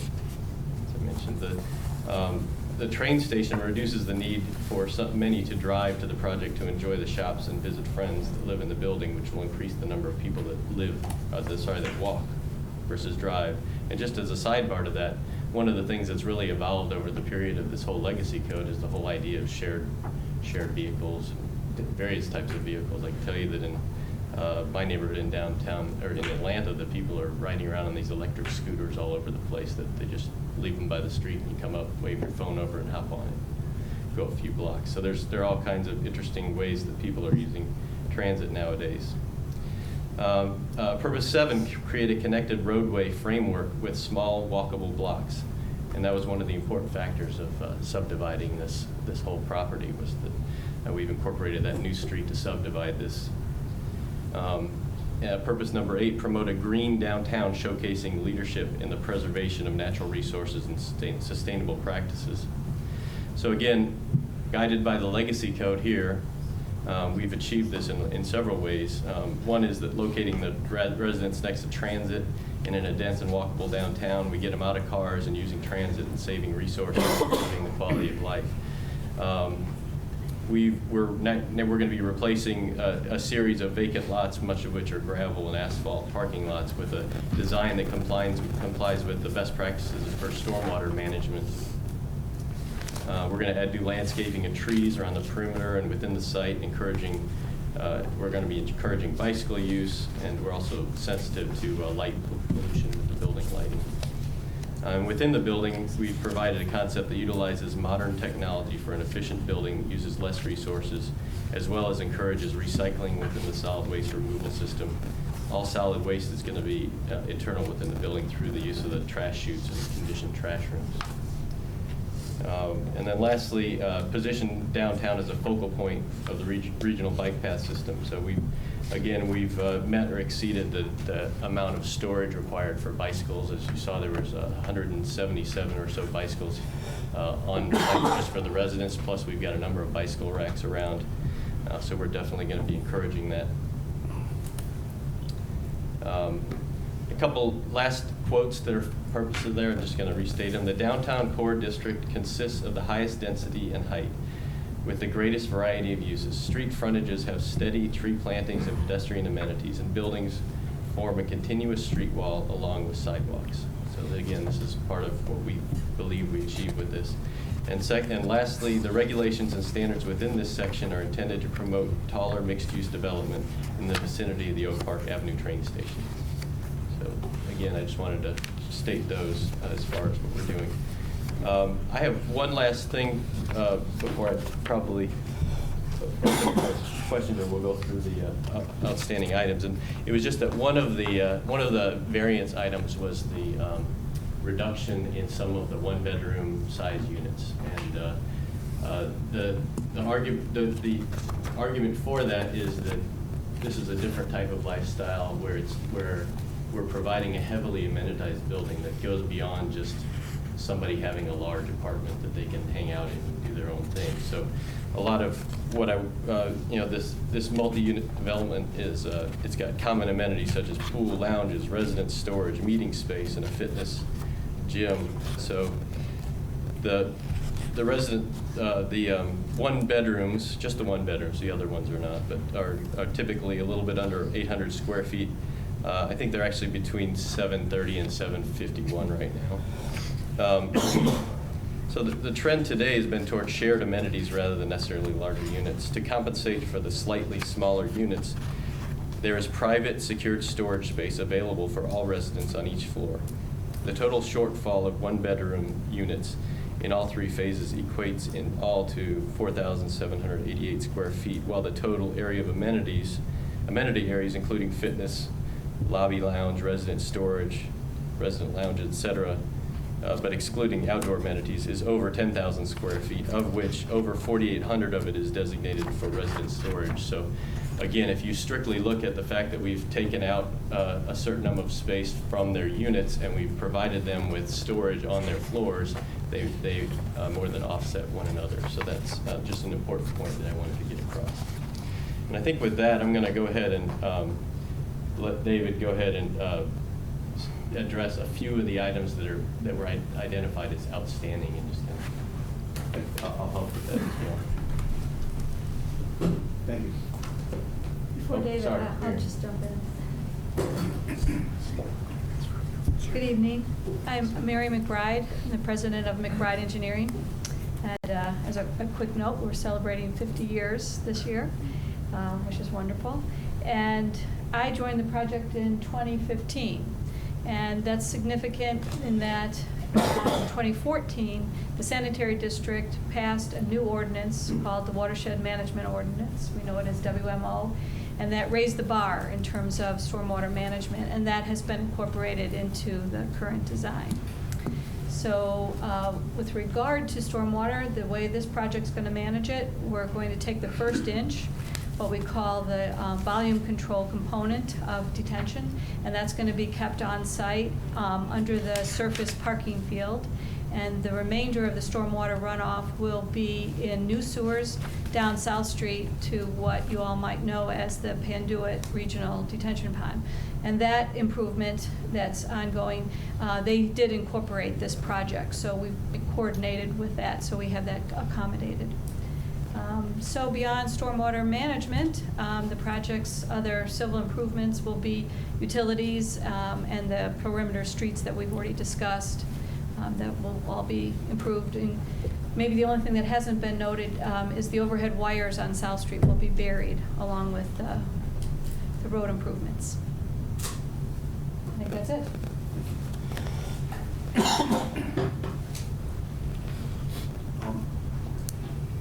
A number of comments we have about the 20 items which have been mentioned as kind of open items. And many of them, I think, will deal certainly before the next meeting with the staff and work them out.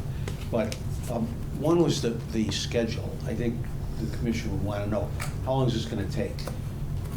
We are working on a companion agreement that will be necessary to implement this with the village ultimately for consideration by the village board. That document I've received back from the village, and what we contemplate is a maximum of 2 years and 2 years for phase 1 and 2. So, we're getting enough time. That's a maximum. We think these apartments are going to rent up so quickly, as they have in other areas, that we will can beat that schedule. But there is an outside time frame. A number of the items were mentioned about the windows that are going to go away, and some of the concerns about the lease, how these retail users are going to use their space. And we've provided in the booklet that we gave to the village, and I think you've all received, actually, we did a pro forma lease for the commercial tenants, and we'll have a lease for the residential tenants.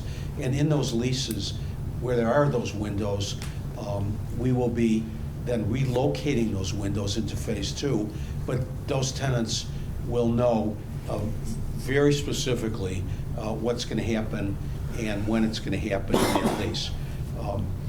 As far as the parking, we've looked at it, and frankly, in order to do this building, we need phase 2 to use for staging phase 1. This is a big building, and it's going to take all the subcontractor, those storage units they have, and their equipment, and it's a 4-story building, and we will try and maintain as much of that parking as we can, and certainly parking for the workmen, so as not to make it worse. We've also looked at the village parking lots, and that would be the main concern. And frankly, there's a lot of parking west of Oak Park Avenue. There's still capacity in that lot, and perhaps some people will take the choice of 108th Avenue temporarily until we finish the lots that are going to be there. The most important thing is to get this building up and to get that parking lot behind it available. It'll be a village parking lot.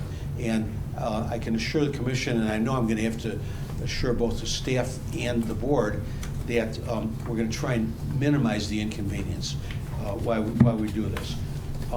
There was a mention of further variations on the materials, and you have a materials board, and the main other variation could be an interpretation that architectural precast is not a permitted use. We have two alternatives there. One is a variation, the other one is to use brick, and frankly, brick is much cheaper than architectural precast.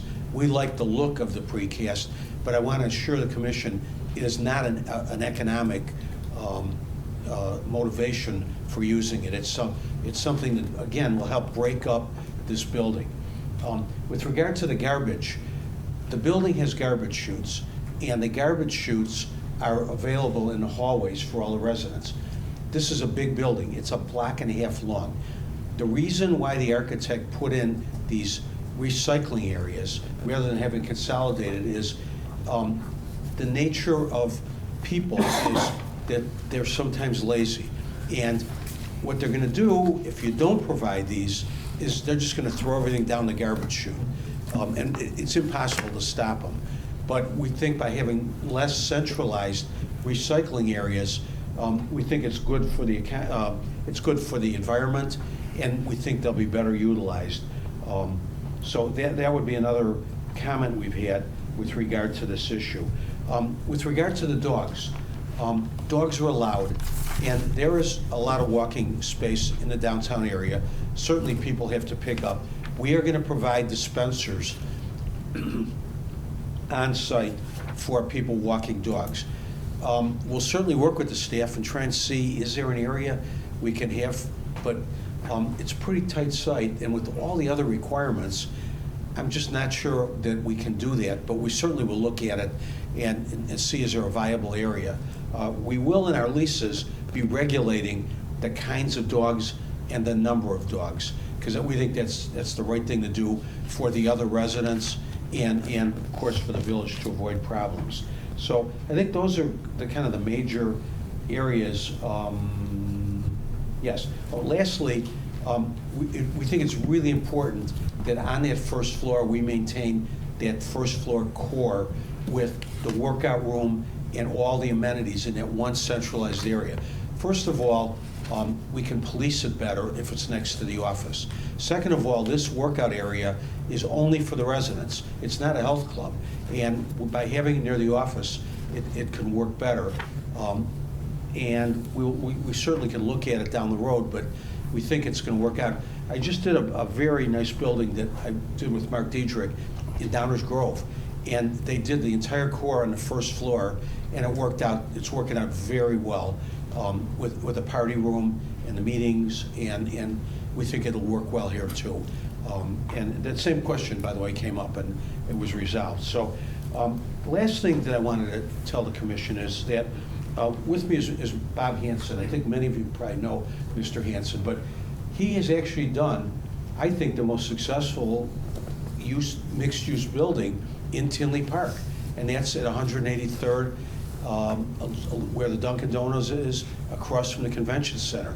So he's an experienced developer, and he's done this, and he knows how to do it. We have financing, and it's private financing through a private bank. And finally, this is not meant to be anything but market rate development for rents. The rents will be according to the market, and with all of the amenities that are going to be in here, they will be very commensurate with buildings like this in the south area, approaching somewhere in the area, approaching $2 a foot per month. You can figure that out if you just take the square footage, multiply it, and it's still a year and a half away probably, but it'll be in that area. And that's kind of what the market is now. It's well over $1.60, probably $1.80, and it's still going up. So we think that the commission would want to know that. So, thank you. We're happy to answer any questions either you or perhaps some of our neighbors might have. Great, thank you. Okay, with that, we'll see if the commissioners have any questions. We'll start with Commissioner Aitchison. Is there a percentage of the apartments and the retail space in Phase 1 that will be leased out before Phase 2 starts? Oh, yes, no set percentage. There's a substantial lag time in building, and as soon as we see that they're going, we won't even, we're not waiting to finish Phase 1 to start Phase 2. As soon as there's substantial rental and applications and interest, we'll look at that. We want to put this up as soon as possible. What if there's not? What if there's a lag in interest? It might take a little longer, Okay. honestly. But in the other buildings, like such as the Orland Park Experience, there are two big buildings that have gone up at the train station there. I'm sure you're familiar with the Village one and then another one. Both of them went way ahead of expectations. They're both well over 95% leased, and even the rates exceeded it. So we're very optimistic. Okay.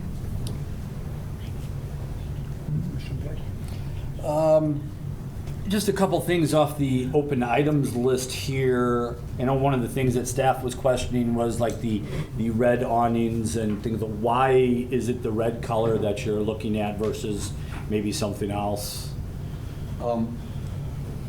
I think I'll let Mark do that. He likes red. And we liked it too, actually. But I think we can probably talk the staff into that. Perhaps they have to give us something. Honestly, we wanted a little bit more vibrant color to the streetscape.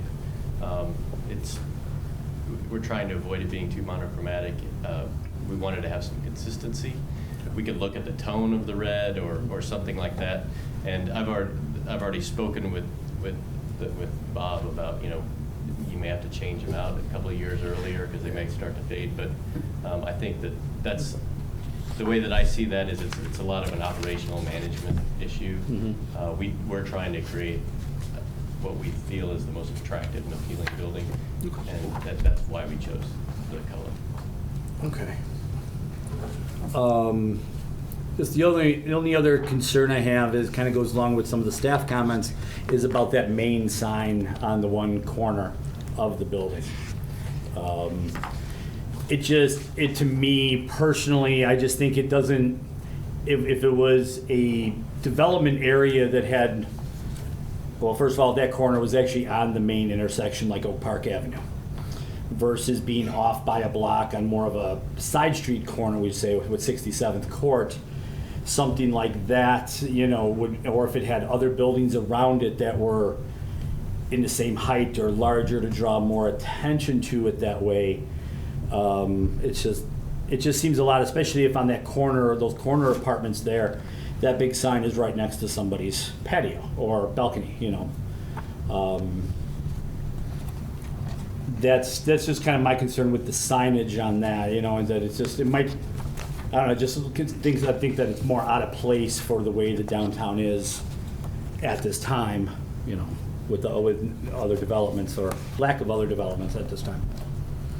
Well, again, this is a little bit of a design opinion that we had, that we wanted to create sort of a feature sign at that corner.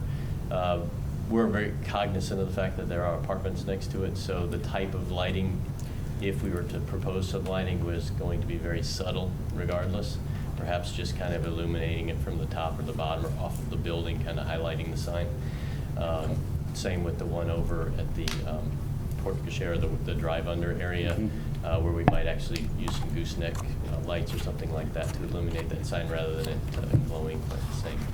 So again, it's a design element that we chose to put on there, and we're asking for your permission to keep it on. Yeah, let me add on behalf of the developer, we have to attract retailers that want 29,000 square feet of retail, not on Oak Park Avenue, not on Harlem, not on 183rd. When they pull up there and we show the space, we think to them, that sign will be a very important amenity that they have confidence in putting the kind of money they put into the build-out on that space to really turn that corner and say, wow, that, we need to do that. So that was the other thinking. All right, thank you. That's all I have. Commissioner Gatto? That's the sign there, the question. I agree with the sign. I know the development you're talking about in downtown Downers. It's a great development, but there's no big gaudy signs out there at all on the outside of the building. There's no retail either. Well, across the street, there's another building, and there's retail underneath that. Which corner are you talking about? Oh, it's on Main and Maple? It's on Main and Maple. Yeah. Okay, so Might be different. It's actually Easton. Easton. It's It's a little bit. Easton. Okay. One line. It's just Okay. on Maple. okay, because the downtown area that they redone has a lot of this rounded, buildings, and there's no big signs like that on the side. I don't care for that. I think it looks, to me, it kind of looks like a movie theater sign. And I just don't think it belongs in the downtown area. My other concern is the dog, being a dog-friendly building. You are not going to have residents that want to live with people who have dogs. It causes a big conflict with residents. So I would suggest maybe having one of the buildings be pet-friendly and designating a pet area where they can walk their animals, because there's a lot of issues with the building that was built on 181st Street by the Dunkin' Donuts and all that new condo area there. They have nowhere to walk their animals. They actually have to walk them to the ravine. And I see it every morning when I'm out there. What else did I notice that I didn't really? Parking. With the commercial property at the bottom, I've noticed that, I don't know if there's not going to be street parking, correct?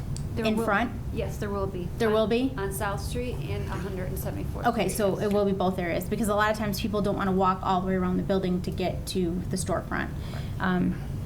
So there's not going to be access from the back side of the building to the storefronts, correct? Well, not from each individual store, but around the front where the restaurant might be. Okay. It's contemplated that the first restaurant would be at that extreme west end. Okay. And from there, there'll be that rear parking area. And then, of course, even when Phase 2 is built, there's also the walkthrough to that back area as well. Okay. I am a commuter, and I take the train, and I know the traffic that comes out of there, and then you're adding more congestion to this area.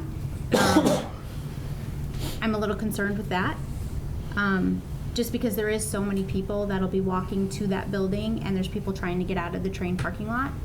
That lot that Mr. Hansen owns, who he does not take care of that lot, by the way, it's full of people who don't even reside in the village of Tinley Park, not even close. Like, they come from all different areas to park in this lot. And they'll have to be relocated to 80th Avenue, which is fine by me, to be honest, because I think you should you should pay a parking permit through the village if you want to take that line. So I'm all for that lot to be gone. I'm just concerned about the congestion with the amount of people that are going to be living in that building and walking across the street with a walkway. I don't know how you could design that element in to get, because there is going to be a lot of people that are this is going to attract people taking the Metro line to live in that building.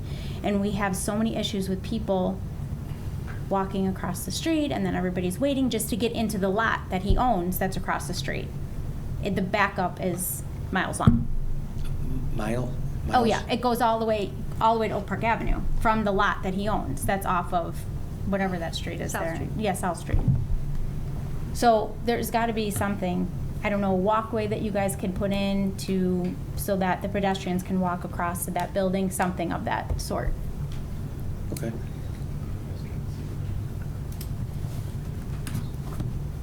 And that, I think, was all I had. Commissioner Manning? Well, my comments regarding the sign, I want to disagree with my fellow commissioners. I think it's the size is appropriate for the scale, size of the building. But depending on, the lighting or how it's gonna really look in the future, well, the final design, I think that's still, we wanna take a look at that to see how it's gonna, if this is just your first shot at it, allow to see if you have an option or to see how it will be illuminated, if it's, internally or how you mentioned, might be some external, some lighting shining on it softly. The corner units I see I think it's kind of like a living space, not really a bedroom, so I don't think it'll really detract, if whoever lives in that apartment. So I think, to me it's fine. The awnings, I'm assuming you're picking a material that has some type of UV properties to slow down the fading. I'm sorry, the fading? Right. My comment is for the awnings. I'm assuming that the awning material has some type of UV resistance, to slow Yes. down the fading. Yeah, eventually they'll have to be replaced. Well, right, With the winters. But, yeah, you hopefully, you want to buy high-quality awnings because they'll last a lot longer. And these are the kind with the aluminum, so. What kind of material can you tell us? Well, they're probably like a umbrella fabric or something like that. Right. But I'd also note that, again, we have a combination of the red awnings with black Right. metal awnings. So it's, again, we just wanted to have a variation rather than just all black. Right. Yeah, and it is going to certainly be a maintenance thing to consider. And then my concern is parking right now for the residents. I know, at least based on the packet, we're saying that we're, per code, is like 1 space per unit. So I'm just concerned for the units that have 2 bedrooms. I would be assuming, there'll be multiple people that work, might have 2 cars. One person may commute to downtown, but then, the other may need their car. And then for guests, we have a party room or whatever, but what happens to the guests if there's no parking, on the street? But I think that's more of the village's code, how is that going to be addressed? To give you a little bit of an idea of what you'll have built at it, we have, I believe, 177 deck spaces. Right. The lot then the surface lot that'll be remaining, we'll have 64 left. We're actually, Right. it starts with 66. We're actually converting 2 of them to landscaping.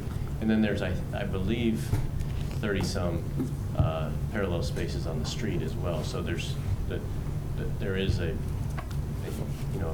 pretty good amount. The idea here is this is a transit-oriented development, so ideally you're going to end up with somebody who may be even single wanting 2 bedrooms, or you may have a couple Right. that shares 1 car. And there are Right. some other things that I think, again, as some of the trends evolve here between now and when this thing gets finished, it may increase the likelihood that we may have things like zip car spaces or a couple of zip cars in the lot that would encourage people, again, to just have 1 car to share a vehicle or have no cars. Right. And not to mention Uber. Yeah. Just a reminder, there's no overnight parking on street, so, Right. So again, that's my concern. Then you have friends coming over.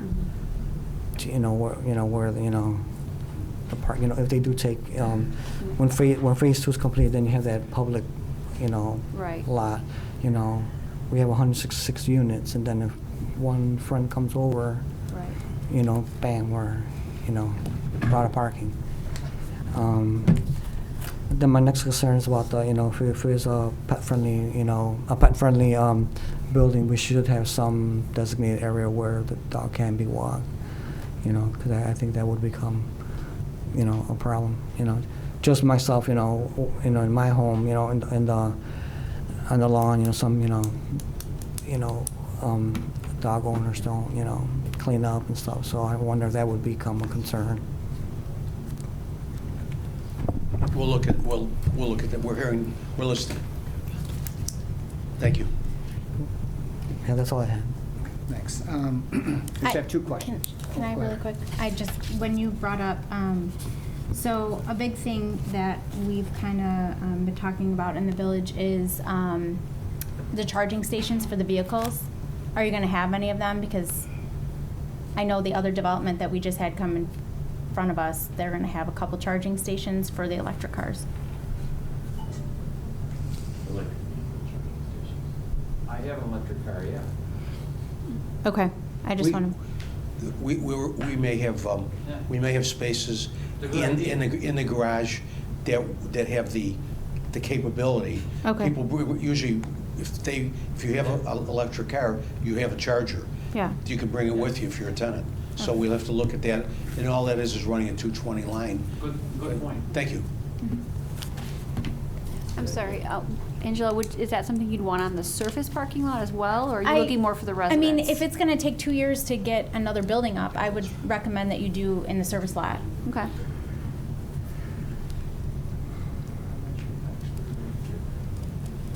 Okay. My one question is the units, are the air conditioning and the furnaces, are they in each unit or no? Yes, They yes, are. they So are, absolutely. if at any time down the road, years down the road, you want to switch from apartments to condos, that could be done. Absolutely. Yes, it is individual. Great. And then the other question is on security cameras. Is there a plan to have security cameras in the parking lot and? I can speak for Mr. Hansen, but I'm pretty certain we're going to have heavily focus on security. I mean, it's, again, the tenants that we want to appeal to are going to be concerned about those things. Exactly. Great. All right. That's all I have. Thank you. Okay. Some other questions. There's going to be a public hearing on this matter at the September 6th, 2018 regularly scheduled Plan Commission meeting. That's it. We'll be there. Thank you. Thank you. Thank you for the extraordinary time, both you and I think Kimberly Clark spent about most of her time since she's been here working Since March, on this yeah. project, but it helps. So thank you. We'll be there, and we'll be ready to answer the questions our neighbors have and work hard in the next couple of weeks on some of what we're hearing. So thank you. Thank you. Thank you. Okay, any for the staff, go to the order?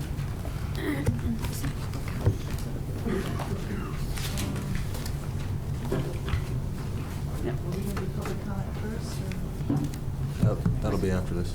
Okay, after this, sure. Okay, go to the order. We just wanted to let folks know we are getting some interest in the North Street properties, to Central High School. So we're having some healthy discussions on that, so that's exciting. Plaza update is we're working directly with our consultants and marketing and getting programming and just all the coordination.